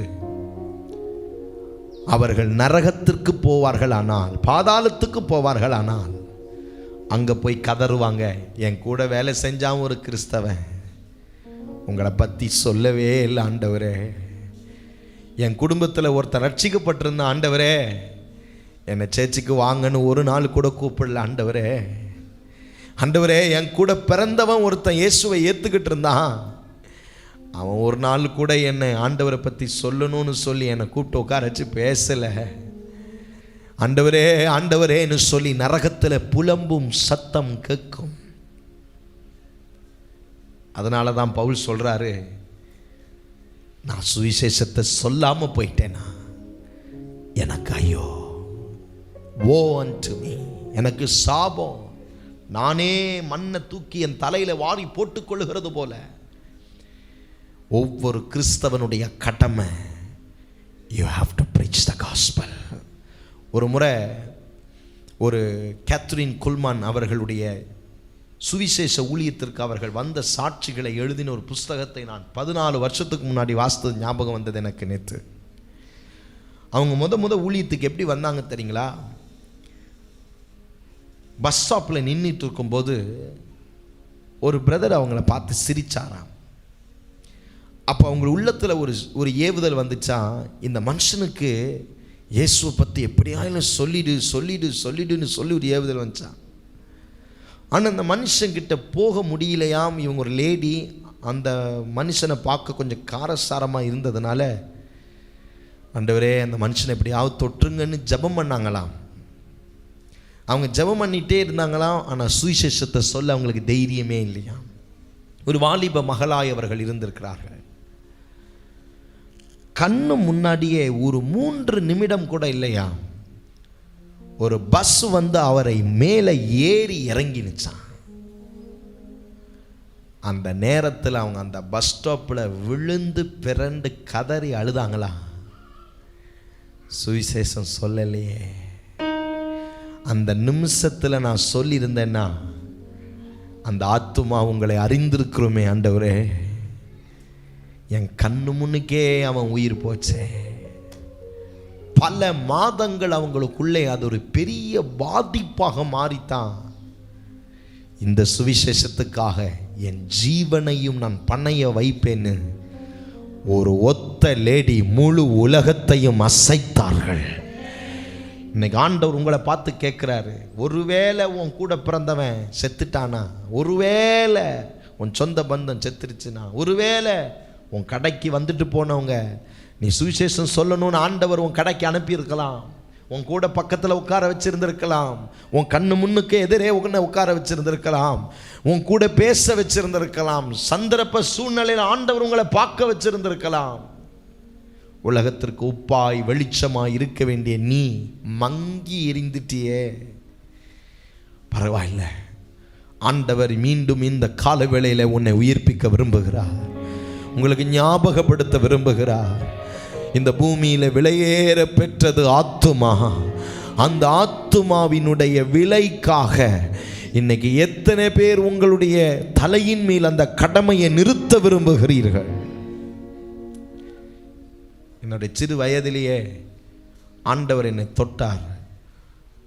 சகோதரர் மோன் சிலாசரசுடைய கேம்பில் ஒரு சுவிசேஷத்தை குறித்து பாரத்தோடு கூட சொல்லிக்கொண்டே இருந்தார். 3 நாட்கள் உபவாசம் தேசத்துக்காக ஜெபிக்க வைத்தார். முதல் நாள் எனக்கு ஒன்றும் புரியலை, 2ஆம் நாளும் எனக்கு ஒன்றும் புரியலை, 3ஆம் நாள் என்னை அறியாமலேயே எனக்குள்ளே அந்த ஆத்தும பாரம் இறங்க தொடங்கியது. அவர் பேச பேச பேச ஆத்துமாக்களின் மீது இருக்கக்கூடிய அந்த விலையேற பெற்ற அந்த ஜீவனை குறித்த மதிப்பு எனக்கு விளங்க ஆரம்பித்தது. அன்றைக்கு என்னை ஒப்பு கொடுத்தேன். இன்று வரையிலும் அந்த தீ எனக்குள்ளே அணையவே இல்லை. இன்னைக்கு உங்களுக்கு அந்த தீயை கர்த்தர் அனுப்ப விரும்புகிறார். நீ சந்திக்கிற ஒரு நபரை ஆகிலும் நீ விட்டுடக்கூடாது. நீ சந்திக்கிற ஒரு மனுஷி ஆகிலும் நீ விட்டுடக்கூடாது. தேசத்துக்குள்ளே இயேசு என்ற நாமத்தை நீ உயர்த்தும்படி ஆண்டவர் உனக்குள்ளே வைத்திருக்கிற வல்லமையை நீ அவித்து விட்டு போடக்கூடாது. அதை அனல் மூட்டி எரிய விட்டுடு. ஆண்டவர் உன்னை பயன்படுத்த தான் விரும்புகிறார். 2 கையை கூட உயர்த்தி, ஆண்டவரே இன்று முதல் I want to use my time, I want to use my opportunity. என் தருணங்களை, என் வாய்ப்புகளை நான் பயன்படுத்துகிறேன். ஆண்டவரே சுவிசேஷத்தை அறிவிக்காமல் போய்விட்டால் எனக்கு ஐயோ, என் நண்பனுக்கு நான் சொல்லிடணும், ஒரு முறையாவது சொல்லிடணும், ஒரு முறையாவது நான் உங்களை பற்றி அவங்களுக்கு சொல்லிடணும். ஒரு முறையாகிலும் ஒரே முறையாகிலும் சொல்றது என் கடமை ஆண்டவரே. ரட்சிக்கிறது உங்க வேலை ஆண்டவரே. எங்களை அறிந்தவங்க செத்து போயிடக்கூடாது ஆண்டவரை அறியாம. உங்க நாமம் உயரணும், என்று மேன்மை அடையணும், பாடுவே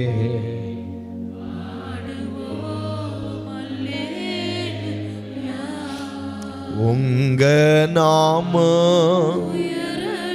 They have to know you, Jesus.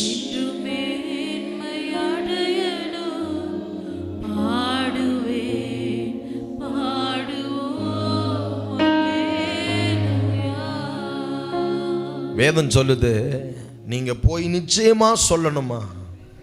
ரோமருக்கு எழுதின நிருபம் 10ஆம் அதிகாரம் 14ஆம் வசனத்துல நீங்க சுவிசேஷத்தை சொல்லித்தான் ஆகணும் என்று சொல்றாரு.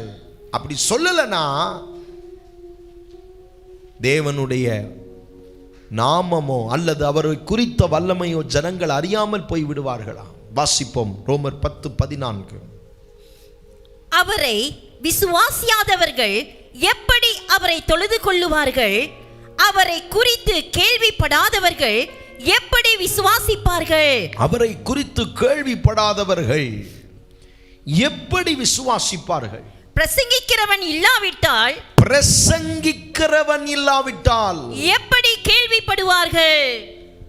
ஒரு சுவிசேஷம் சொல்ற பிரசங்கி இல்லைன்னா எப்படி கேள்விப்படுவார்கள்? How do they hear the gospel? உங்களுக்கு தெரியுங்களா, இன்னைக்கு அதிகாலையிலிருந்து என் உள்ளத்துக்குள்ள அவ்வளவு சந்தோஷம். ஏனே தெரியல. நானும் நித்திரைக்கு போய் ஜெபம் பண்றேன். ஆண்டவரே, what are you really want to speak to me? என்கிட்ட ஏன் இவ்வளவு சந்தோஷத்தின் ஆவியை கட்ட வைக்கிறீங்க? ஆண்டவர் சொன்னார், இன்னைக்கு நான் ரொம்ப சந்தோஷமா இருக்கிறேன். ஏன்னா என் ஜனங்கள் என் நாமத்தை குறித்து இந்த பட்டணத்தில் அறிவிக்க போறாங்க. என் பிள்ளைகள் போய் என் நாமத்தை சொல்ல போறாங்க. என் பிள்ளைகள் போய் கேள்விப்படாத பிள்ளைகளிடத்தில் என் நாமத்தை உயர்த்த போறாங்க. என் வல்லமை அவர்களுக்குள்ளிருந்து கிரியை செய்ய போகிறது. ஒரு பெரிய ரிவைவல் வருகிறது. பெட்ரா திருச்சபையே, இந்த சர்ச் ஆடம்பரம் வேண்டாம். இந்த சர்ச் ஏதோ ஒரு ஆர்கனைசேஷனாக இருக்க வேண்டாம்.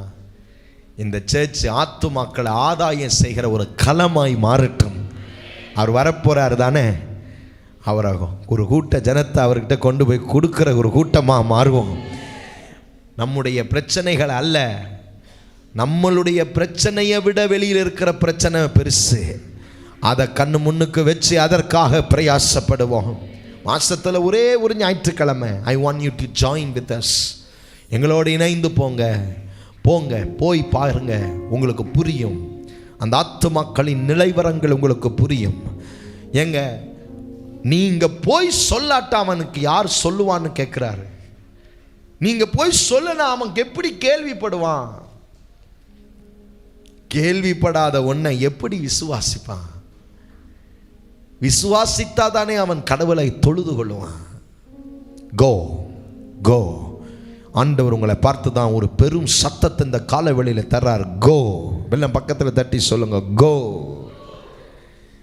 வேற சர்ச்சில் இருந்து ஆத்துமாக்கள் நம்ம சர்ச்சுக்கு வரணும்னு அல்லது நம்ம ஜெபம். ஒரு சரியில்லாத மெய்ப்பனிடத்திலிருந்து திக்கற்று போன ஆத்துமா நம்ம சபைக்கு வரலாம். ஆனால் அதை காட்டிலும் fresh souls who have not heard about Christ, கிறிஸ்துவையே யாருன்னு தெரியாத ஒரு கூட்டத்தை ஆண்டவர் நம்ம எல்லார் கையிலையும் கொடுக்கணுமே. அப்படி விசுவாசிக்கிறவங்க நல்ல கையை உயர்த்தி, ஆல கடலிலே அதிகமாய் மீன் பிடிப்போம், ஆல கடலிலே அதிகமாய், ஆல கடலிலே அதிகமாய் மீன் பிடிப்போம், ஆல கடலிலே. சுவிசேஷத்தை சொல்லாமல் போனால் அடுத்த விளைவு என்ன? எசேக்கியேல் 3:18 வாசியுங்கள். The book of Ezekiel chapter 3 verse 18.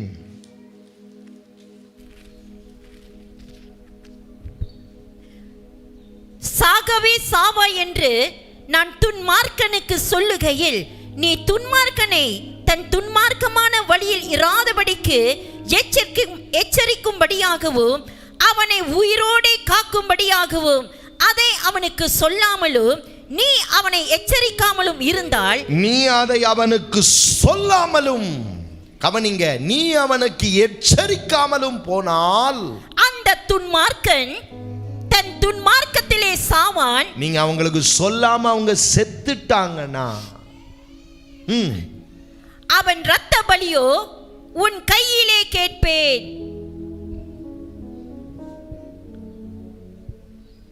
புரிஞ்சவங்க ஒரு ஆமேன் வந்திருக்கணும்ல. எவ்வளவு பயங்கரமான வசனம் பார்த்தீங்களா? எல்லாரும் சேர்ந்து படிக்கலாமா? 1 2 3 கோ. சாகவே சாவா என்று நான் துன்மார்க்கனுக்கு சொல்லுகையில், நீ துன்மார்க்கனை தன் துன்மார்க்கமான வழியில் இராதபடிக்கு எச்சரிக்கும்படியாகவும் அவனை உயிரோடே காக்கும்படியாகவும் அதை அவனுக்கு சொல்லாமலும், நீ அதை அவனுக்கு சொல்லாமலும், நீ அவனை எச்சரிக்காமலும் இருந்தால், அந்த துன்மார்க்கன் தன் துன்மார்க்கத்திலே சாவான். அந்த துன்மார்க்கத்திலே அவன் சாவான். அவன் இரத்த பலியோ உன் கையில் கேட்பேன். ஆண்டவர் சொல்றாரு, நீ சொல்லாம போய் அவன் செத்துட்டானா அந்த இரத்த பலியை நான் உன் கையில கேட்பேன். உங்க கூட பிறந்தவங்களுக்கு இயேசுவை பத்தி ஒரு முறை கூட சொல்லலைன்னா, ஒரு வேளை அவங்க செத்துட்டாங்கன்னு வச்சுக்கோங்க, அந்த இரத்த பலி ஆண்டவர் உங்கள்கிட்ட கேட்பாரு. ரொம்ப ரட்சிக்கப்பட்டுட்டேன்னு ரொம்ப ஆவிக்குரியவங்களாம் நடிக்காதீங்க. Price the Lord. மன்னிச்சிருங்க, இந்த வார்த்தையை நான் யூஸ் பண்ணுறேன். சொந்த பந்தமே வேண்டாம், ஐயோ அவங்களாம் வேண்டாம், இவங்களாம் வேண்டாம், ஐயோ தொற்றாத, கிட்ட வந்துடாத, வீட்டுக்கு வராத, முன்னுக்கு போகாத. ஞானத்தை பயன்படுத்துங்க. சுவிசேஷத்தை அறிவிக்கிறதற்கு சந்தர்ப்பம் தேடுங்க, ஒரு வாய்ப்பு தேடுங்க.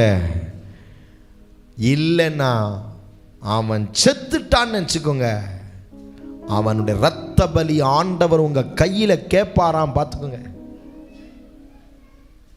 பக்கத்தில் பார்த்து சொல்லுங்க, கேர்ஃபுல்லாரு. கிறிஸ்தவ வாழ்க்கை சும்மா இல்லைங்க. சும்மா ஆராதனைக்கு வந்து 2 மணி நேரம் இருந்துட்டு அல்லேலூயா சோத்திரம் அல்லேலூயா அல்லேலூயா போட்டு வெளியே போகிறது அல்ல. ஆத்துமாவுக்கு சுவிசேஷம் சொல்லலைன்னா உன் கையில் ஆண்டவர் என்ன விசாரிப்பாரு? the blood guilt. உன் கையில் ஆண்டவர் இருக்குன்றார். எத்தனை இரத்த பலி இப்போ உங்க கையில் இருக்கு தெரியுமா? எத்தனை பேருக்கு சுவிசேஷம் சொல்லாம போன காரணத்தினால செத்து போன ஆத்துமாக்களுடைய இரத்த பலி உங்க கையில் இப்போ இருக்கு. உங்க மாமா, உங்க பெரியப்பா, உங்க அத்தை, உங்க அண்ணன், சொந்த பந்தங்களுக்கே சுவிசேஷம் சொல்ல முடியலையே, புறஜாதிகளுக்கு எப்படிங்க போய் சொல்லுவீங்க? ஒரே ஒரு முறை சொல்லி போதும். அவன் ஏத்துக்கிறாங்களோ இல்லையோ அது அவங்களாச்சு, ஆண்டவருக்காச்சு. பக்கத்தில் தட்டி சொல்லுங்க, ஒரு முறையாகில நீ சொல்லிடணும், அவ்வளவுதான். அதை அவங்க அக்செப்ட் பண்ணாங்கன்னா அவங்கள வழி நடத்துங்க, இல்லைன்னா பரவாயில்ல விட்டுடுங்க. ஒரு நாள் இல்லை ஒரு நாள் நீங்க போட்ட விதை வளரும். கை உயர்த்தி அல்லேலூயா. இன்னைக்கு உங்களுக்கு நான் ஒரே ஒரு அறிகுறியை மட்டும் உள்ளத்தின் ஆழத்தில் விதைக்கிறேன்.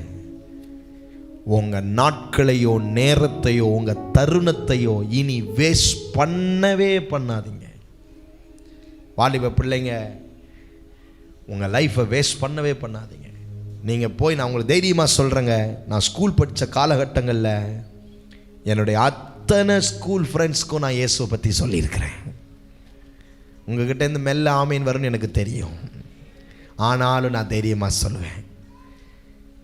என் நண்பர்கள் என் வீட்டுக்கு வந்தாங்கனாலும் சரி, என்னை பற்றி நீங்கள் எங்கே போய் விசாரித்தாலும் சரி, நான் என் ஸ்கூல் படிக்கிற காலத்தை முடித்து வெளியில் வந்து என் சிம் கார்டை உடைக்கும் போது நான் ஒரு தைரியத்தோடு என் சிம் கார்டை உடைத்தேன். இயேசுவை பற்றி என் ஒவ்வொரு தமிழ் நண்பர்களுக்கும் நான் அறிவித்திருக்கிறேன். ஆண்டவரே, நீர் அவர்களை ரட்சியும்னு சொல்லித்தான் என் பழைய சிம் கார்டை உடைச்சிட்டு நான் ஸ்கூலை விட்டே வெளியே வந்தேன். எனக்கு ஒரு கூட்டாளி இருக்க வேண்டாம் ஆண்டவரே, நான் உமது ஊழியத்துக்கு போகிறேன். என் வாலிப காலத்தில் எனக்கு அது ஒரு பெரிய பாதிப்பாக மாறிடும், இன்ஃப்ளூயன்ஸாக மாறிடும் என்று நினச்சி எப்படி சுவிசேஷம் சொல்ல முடியுமோ, என் ரிசர்ச் டைமில், எனக்கு கிடைக்கிற ஒரு ஓய்வு நேரத்தில், எனக்கு கிடைக்கிற ஒரு மாரல் டைமில், எனக்கு கிடைக்கக்கூடிய ஒரு தமிழ் கிளாஸ் டைமில், எல்லா டைம்லேயும் நான் அவங்களுக்கு சுவிசேஷம் சொன்னேன். வாலிப பிள்ளைங்க, சின்ன பிள்ளைங்க, ஸ்கூல் படிக்கிறீங்க, உன் கூட இருக்கிறவங்களுக்கு நீ சுவிசேஷம் சொல்லி ஆகணும். இந்த வயசுலேயே பழகிட்டீங்கன்னா முதிர் வயதில் ஆண்டவருக்கு பெரிய காரியங்களை செய்ய பழகுவீங்க. ஹல்லேலூயா. ஸ்ரீமூடா சபை மக்கள் வந்து உட்கார்ந்துருக்கிறீங்க. இந்த ஸ்ரீமூடா இடத்துல நான் சுவிசேஷத்தை அறிவித்தது நிமித்தம் நாயெல்லாம் அவித்து விட்டு துரத்தப்பட்டிருக்கிறேன். நான் சுவிசேஷத்தை சொல்ல போன ஒரு வீட்டில் கடுப்பாகி அவங்க நாயை அவுத்து விட்டாங்க வீட்டிலேருந்து. சாகா மேலே ஏறி போய் நின்ன நான்.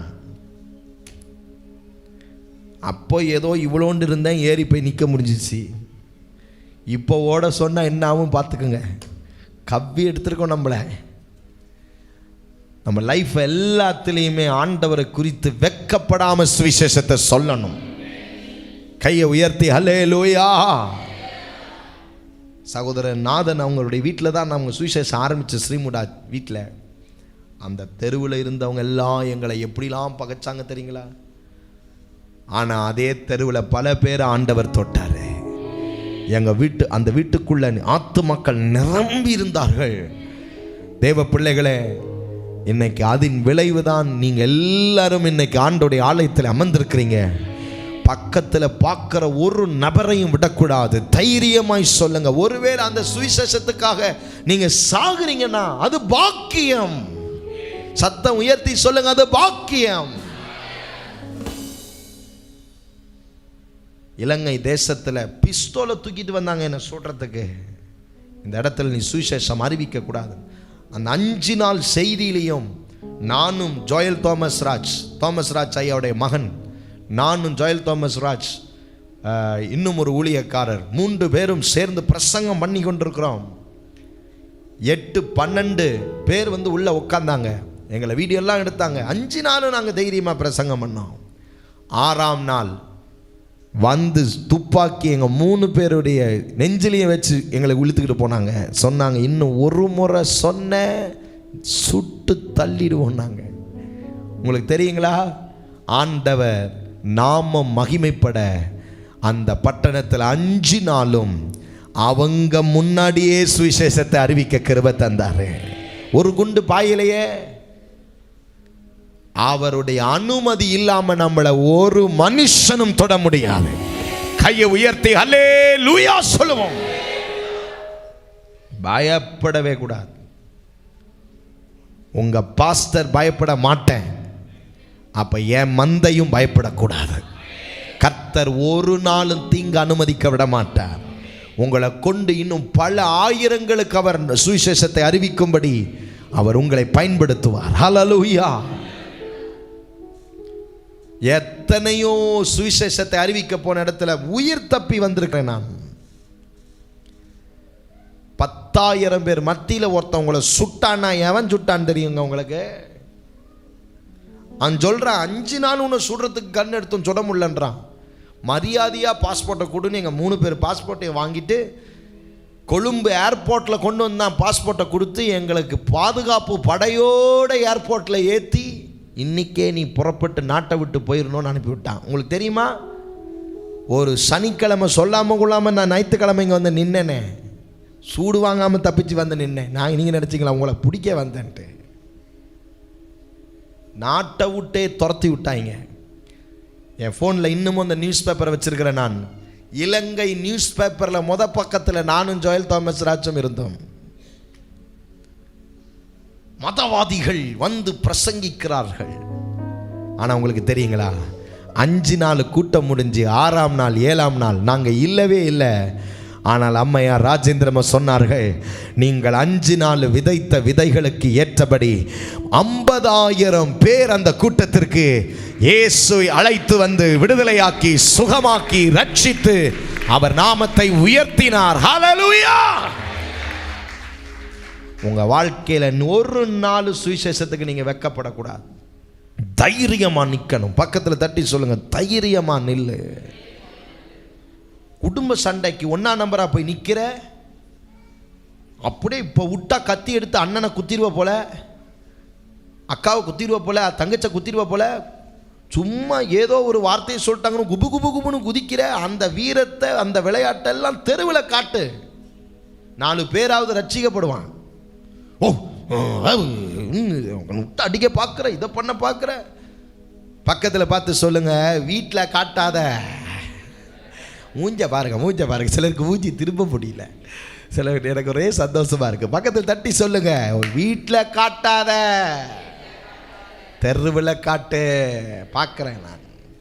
சுட வர்றவங்கிட்ட பேசு, வெட்ட வர்றவங்கிட்ட பேசு. என்ன சர்ச்சில் அவன் உரசிட்டு போயிட்டான், என்ன மூஞ்சி மாறுது, புருவம் இங்கிட்டு வெட்டி அங்கிட்டு வெட்டி, அப்படி உதடு இங்கே போகுது, கண்ணு இங்கே போகுது, கண்ணு பிதுங்குது. How can he talk to me? பக்கத்தில் தட்டி சொல்லுங்க, சேச்சில் காட்டாத. ஏன்னா சேச்சில் எவனும் ஒன்று அடிக்க மாட்டான்னு ஒரு கொழுப்பு உனக்கு. என்ன பேச்சு, என்ன சண்டை. இந்த வீரத்தை, இந்த விளையாட்டெல்லாம் எங்க காட்டணும்? கையை உயர்த்தி சொல்லுங்கள், அல்லேலூயா. கை உயர்த்தாத அத்தனை பேருக்கு நான் சொன்னது சுருக்குனது போல. கையை நல்லா உயர்த்தி ஒரு அல்லேலூயா. வீட்டில் சண்டை, தெருவில் சண்டை, வேலைக்கு போகிற இடத்துல சண்டை, சபையில் சண்டை, 4 பேரை பார்த்தா சண்டை, தண்ணி குடிக்க போகிற ரெஸ்டாரண்ட்டில் வேலைக்காரன் கூட சண்டை, பாஸ்டர் கூட சண்டை. சேர்த்துக்கிறேன் நான். ஏன்னா எல்லாரும் மூஞ்சியும் எப்படி இருக்குது? சிரிச்ச மூஞ்சா இருக்குது. இந்த கோபத்தையும் வெறியையும் போய் ஆத்துமாக்களை ஆதாயம் பண்ணுறதில் காட்டினீங்கன்னா தேசத்தில் ஒரு பெரிய மாறுதல் வரும். பக்கத்தில் தட்டி சொல்லுங்க, இனி கோலத்தனமாக வீட்டில் சண்டை போடாத. யாராவது நாங்கன்னா நீங்கள் என்ன செய்யுங்க, அடங்கு. இப்படியே சொல்லுங்க, அடங்கு. போய் வெளியில் சுவிசேஷம் சொல்கிறதுல போய் இந்த கோவத்தை காட்டு. புருவம் இங்கே ஏறி மண்டைக்கு போச்சு. இது ஏறி இது ஏறி மண்டைக்கு போச்சு. புருவம் இப்போ இங்கே நிற்கிது, மண்டையில் நிற்கிது. ஒன்று ஏற்ற முடிஞ்சால் இவ்வளோ ஏற்ற முடியுமா? ஏற்ற. ஏன் இந்த இது? ரிலாக்ஸ் ஆகிரு. கிறிஸ்தவன் திரும்பி ஒன்று அடிக்க மாட்டான்னு அவ்வளோ பேச்சு பேசுகிற பாஸ்டரு, அவர் பாஸ்டரு, அவர் என்ன திரும்பி செய்வார் அப்படின்னு கேவலமாக அவர்கிட்ட திட்டுற, அவர்கிட்ட சண்டை போடுற. சர்ச்சில் வெள்ளை சட்டை போட்டிருக்கான், அவன் என்ன பண்ணிடுவான் அப்படின்ட்டு திமிரில் போகிற. வெளியில் போய் காட்டிப்பார். 3 தடவை ஆன் அடித்தாலே இறங்கி வந்துடுறான். பா 3 தடவை ஆன் அடி போதும். ஏய் அப்பா அப்பா மசாலா யூ தராபாங் தராபாங் அப்பா தராபாங் saya itu Buddha sudah tekan bang. Buddha. Jaga ya. Okey bang, okey bang, okey bang. Minta maaf bang, minta maaf. சும்மா ஷோ காட்டிக்கிட்டு வீட்டில் என்னடி என்னடியா வெளியே வா, உன்னை கூட்டு போகிற சுவிசேஷத்துக்கு இலங்கைக்கு, அங்கே போய் கேளு என்னடின்னு. ஆண்டவருக்காக வாழுங்க. உங்கள் கோபத்தை, வைராக்கியத்தை, வெறிய, உங்களுடைய பயங்கரங்களை பிசாசின் ராஜ்யத்தை அழிக்க பயன்படுத்துங்க. Don't fight with Christians. What they will do? Okay brother, sorry பிரதர்னு வாங்கன்னு நினைக்கிறீங்களா? நான் சொல்ல மாட்டேங்க சாரின்னு. பொதுவான அறிவிப்பு, என்னை வம்பிழுத்தா நான் வம்பிழுப்பேன். Price the Lord. என்ன ஒருத்தர் சிரிக்க மாட்டீங்க, சந்தோஷப்பட மாட்டீங்க, ஆமேன்னு சொல்ல மாட்டீங்க? இந்த பாஸ்டர் கொஞ்சம் வித்தியாசமானவர். என்னை வம்பிழுத்தா நான் வம்பிழுப்பேன், ஆனால் நீங்கள் அடித்தா வாங்கிக்குவேன். உங்களை நரகத்துக்கு அனுப்பிட்டு நான் பரவலவும் போயிடுவேன். பிரைஸ். இந்த விளையாட்டெல்லாம் கிறிஸ்தவங்க கிட்ட வேண்டாங்க. போங்க, வெளியில் போங்க. பக்கத்தில் தட்டி சொல்லுங்கள், இதுக்கப்புறம் வெளியில் போய் கோவத்தை காட்டு.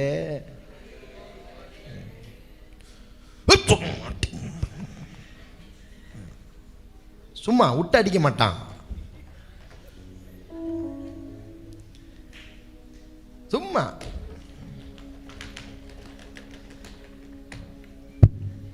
பாவம். அந்த வீட்டில் இந்த ரிமோட் கண்ட்ரோல் எத்தனை தடவை உடையும்.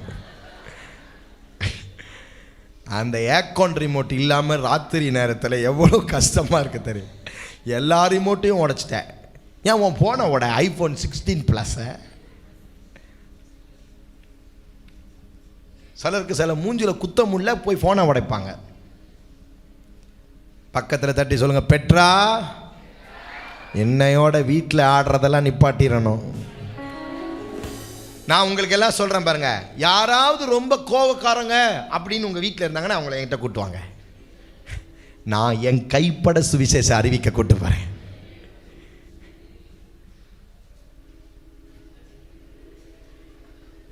அப்பா தரவா வெளியில் ஸ்கூலில் போய் பாருங்க, வெளியில் போய் பாருங்க, தெருவில் போய் பாருங்க.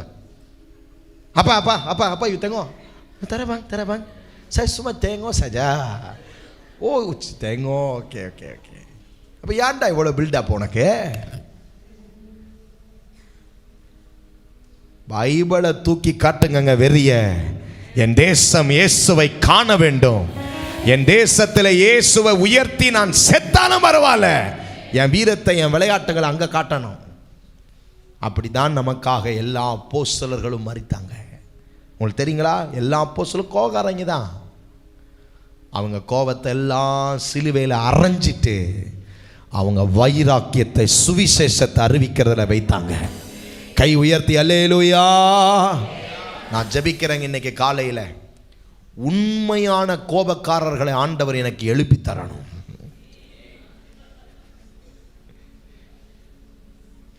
என் கையில் வரணும். ஏன்னா அவங்கள கொண்டு தான் தேசத்தை அசைப்பேன் நான்.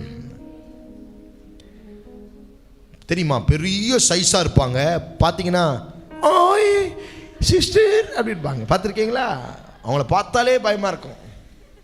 அவங்கள்ட்ட பேசினா தான் தெரியும், ஐயா இவ்வளோ தானா இது. சிலர் பார்க்க சர்ச்சில் பார்த்தீங்கன்னா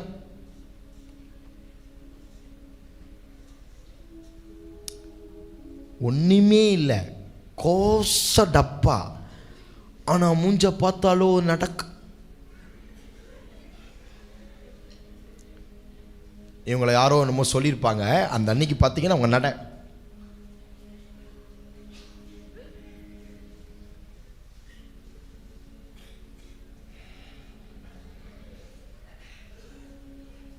இவங்க பெரிய ஆள், இவங்கெல்லாம் ரொம்ப பெரிய ஆள். வாங்க வாங்க வாங்க வாங்க, கேமரன் ஐலண்ட்ஸ்க்கு போகணும், பஹாங்க்கு போகணும், வாங்க வாங்க வாங்க வாங்க. உங்களை கூட்டு போய் அடி வாங்க ஒரு முறை விட்டேன்னு நினச்சிக்கோங்க, எனக்கு ஆனந்தமாய். என்ன நட்டன்றீங்க? லைனில் நிற்கிற ஒருத்தனை வெட்டி உள்ள புண்டான்.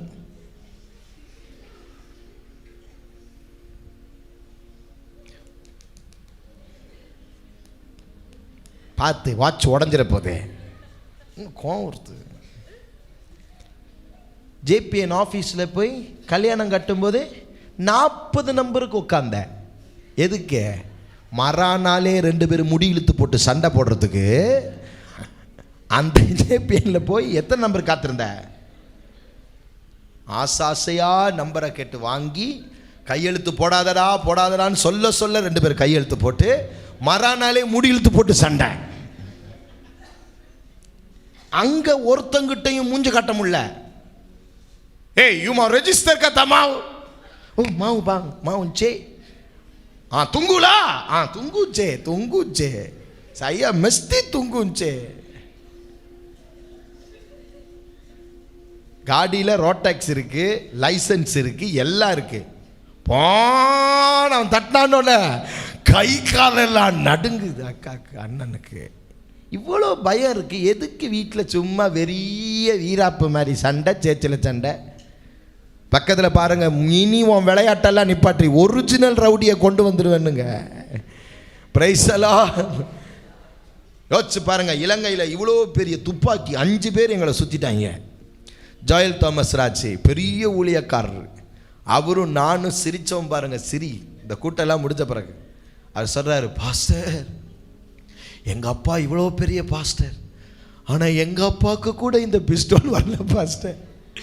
எங்கள் வாழ்க்கையில் பாருங்க பாஸ்டர், உங்களோட நாடும் சிலுவையில் ரத்த சாட்சியாக இந்த இலங்கையில் மறைச்சிருப்போம் போல.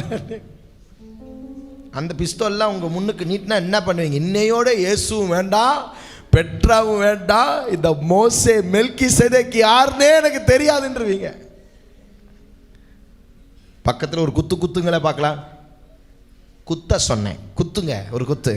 இனி ஆண்டவருக்காக வாழு. அல்லேலூயா.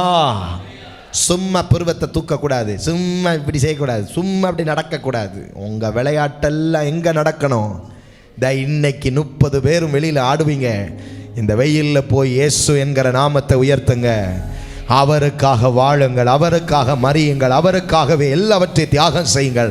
அது நிமித்தம் உங்களுக்கு பாக்கியம். எழுமி நிற்போம் அந்த பாக்கியத்திற்காக. கைகளை உயர்த்தி சுவிசேஷ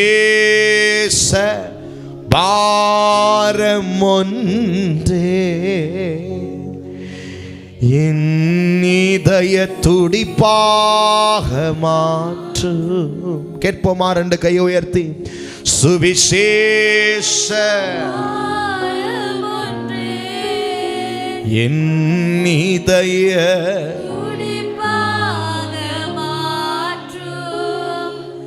என் தேச எல்லை எங்கு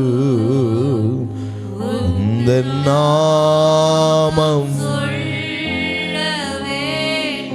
அறிக்கை செய்வோமா? என் தேச உம் நாமம் ஆராதனை ஆராதனை.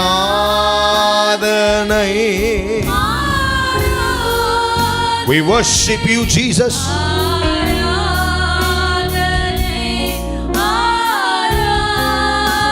ஆராதனை ஆராதனை ஆராதனை. வாயை திறந்து முழு பலத்தோடு அன்பரேசு அன்பரேசு ஆவியான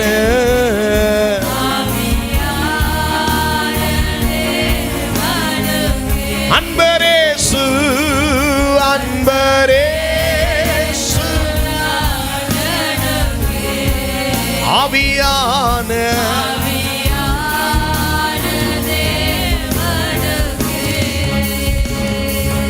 உந்தன் ஏக்கம் விருப்பமெல்லாம்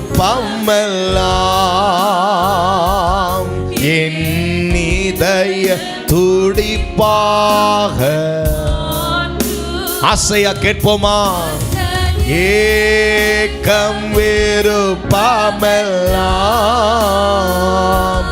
என் இதய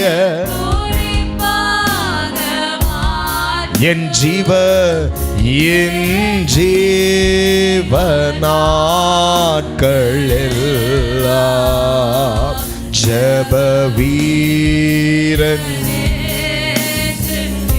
ஆசையா சொல்லுவோம்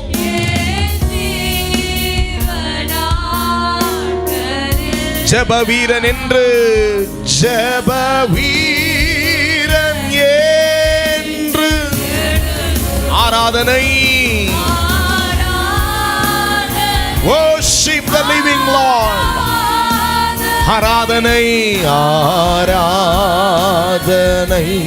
ஆராதனை, ஆராதனை,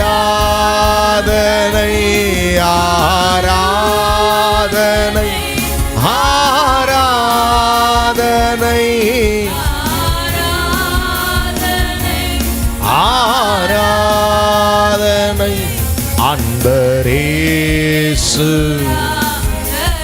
ஆவியான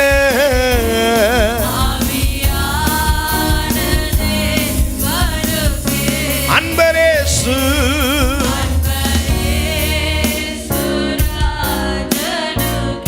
ஆவியான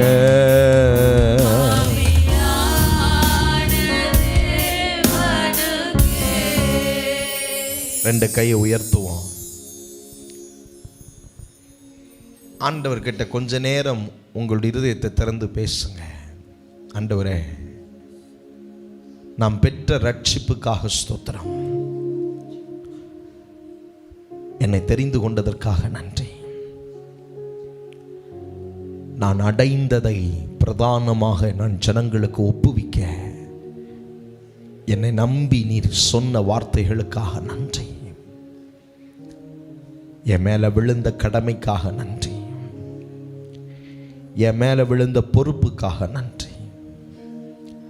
ஆலயத்திலேயே நாங்கள் நிலைத்திருக்கிறது அவசியம். அதே சமயம் அறுவடையோ மிகுதி, வேலையாட்களோ குறைவு. ஆத்தும ஆதாயம் செய்கிறவன் ஞானி என்று வேதம் சொல்லுது. ஆண்டவரே, எனக்கு அந்த ஞானத்தை கொடுங்கப்பா. ஆண்டவர் அநேகரத்தோட ஆரம்பிக்கிறத நான் உணர்றேன்.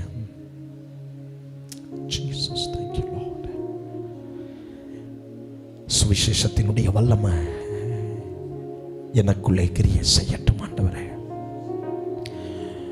With all my heart, with all my strength. என் வேலை செய்கிற இடத்துல, படிக்கிற இடத்துல, தெருக்களில் போய் உங்கள் நாமத்தை நான் எங்கும் பறைசாற்ற வேண்டும் ஆண்டவரே. எங்கள் ஊழியத்தின் மூலமாக எங்கள் சபையோடு இணைந்து இந்த தேசத்தில் ஒரு மாபெரும் எழுப்புதலுக்கு நாங்கள் காரணமாக மாறணும் ஆண்டவரே. ஓ ரிகாமா ஹஷரபாலாதியாந்தனமௌரியா செத்தனரிதியான கண்ணீரோடு ஜெபிக்கிறோம்.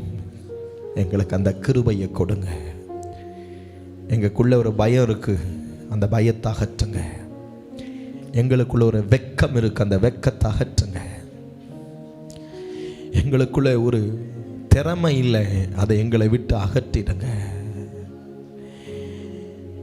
எங்களுக்கு கிருபை வேணும்யா. எங்களுக்கு உங்க ஞானம் வேணும் ஆண்டவரே. எங்களுக்கு உங்க பலன் வேணும் ஆண்டவரே.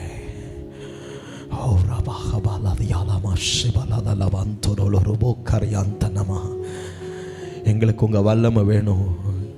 எங்க சொந்த பந்தங்கள் இயேசுவை அறியணும். எங்க பட்டணத்தில் இயேசுவை அறியணும். Good, thank you holy spirit. உம்முடைய தயவு வேணும். உம்முடைய இரக்கங்களோடு நாங்கள் போக வேண்டும். உங்க மிகுந்த கிருபையோடு நாங்கள் போக வேண்டும். உங்க பிரசன்னத்தோடு நாங்கள் போக வேண்டும் ஆண்டவரே. உயிர் வாழ்கிற நாட்களுக்குள்ள எவ்வளவு பேருக்கு இன்னும் சொல்ல முடியுமோ சொல்லணும். சொல்லிட்டோம் இல்லை, இன்னும் சொல்லணுமோ சொல்லணும் ஐயா. எங்களை கருவியா பயன்படுத்துங்க. எங்கள் பணத்தை பயன்படுத்துங்க. எங்கள் பணத்தை நாங்கள் இந்த சுவிசேஷத்துக்காக பயன்படுத்த உதவி செய்யுங்க. எங்கள் பலத்தை பயன்படுத்த உதவி செய்யுங்க. எங்கள் ஞானத்தை பயன்படுத்த உதவி செய்யுங்க. எங்களுடைய திராணியை பயன்படுத்த உதவி செய்யுங்க. எங்கள் ஞானத்தை பயன்படுத்த உதவி செய்யுங்க. எல்லாம் வாயை திறக்கணும் கொஞ்ச நேரம் ஆண்டவரோடு. ஓ ரிபமமமந்தரலரசே சனமனமந்தரலரோ Iranamantharanamanadono Ramashehaladanamanturoloro Eramantaralaranturoloro. பேசுங்க, ஆண்டவரோடு பேசு. மகரபந்துரொலொரோ ரீரபலதலம ஷபலதல மந்தரலரப கரபகதோ ரபலரப சிரமந்தொரொலொரோ கொபலொரோதோ நொதுரி அந்தரபலரா. ஒரு பிரசன்னம் உங்க மேல இறங்குது. உண்மையா ஜெபியுங்கள், ஜெபியுங்கள். Thank you, Jesus. Oh, riga baba mama nadarana. இந்த நாளின் ஒவ்வொரு நிமிடமும் உந்தன் நினைவால் நிரம்ப வேண்டும். ஆசையா கேட்போமா? இந்த நாளில் ஒரு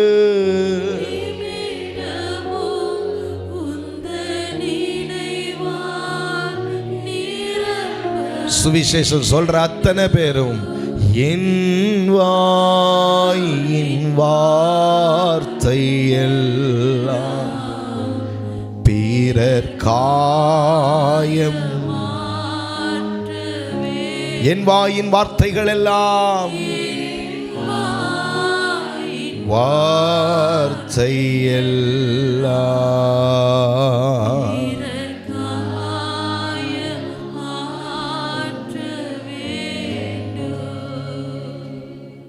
கண்களை மூடின வண்ணமாக இந்த ஆலயம் முடிந்தவுடனே இந்த சுவிசேஷத்தை அறிவிக்க போகிற குழு யாரெல்லாம் பேர் கொடுத்தீங்க அல்லது நீங்கள் போகிறீங்கன்னா இருக்கிற இடங்களில் தயவு செய்து முழங்கால் படியிடுங்கள், அல்லது நீங்கள் 2 கரங்களையும் கூட உயர்த்தி கொள்ளுங்கள். உங்களுக்காக நான் ஜெபிக்க போகிறேன். பேர் கொடுத்தவங்க, சுவிசேஷம் அறிவிக்க போகிறவங்க, இன்னைக்கு உங்களுக்காக விசேஷமாக ஜெபிக்க போகிறோம். ஆண்டவர் உங்களுக்கு கிருபை தருவாராக. நான் ஜெபிக்கிறேன், உங்களுக்காக நான் ஜெபிக்க போகிறேன். ஆண்டவர் உங்களை பயன்படுத்த நின்று கொண்டிருக்கிற நீங்கள் இந்த முழங்கால் படியிட்டு இருக்கிறவர்களுக்காக ஜெபியுங்கள். நேசிக்கிற நல்ல தகப்பனே, குமாரனும் இரட்சகருமாகிய இயேசுவின் நாமத்தில் எதற்குமே பிரயோஜனப்படாத எங்கள் கைகளையும் எதற்குமே தகுதியில்லாத எங்கள் வாய்களையும் உமது நாமத்தை குறித்து அறிவிக்கும்படி புறப்பட்டு சபையாய் போகிறோம். எங்கள் பூச்சோங் பட்டணத்திற்குள்ளே போகிறோம்.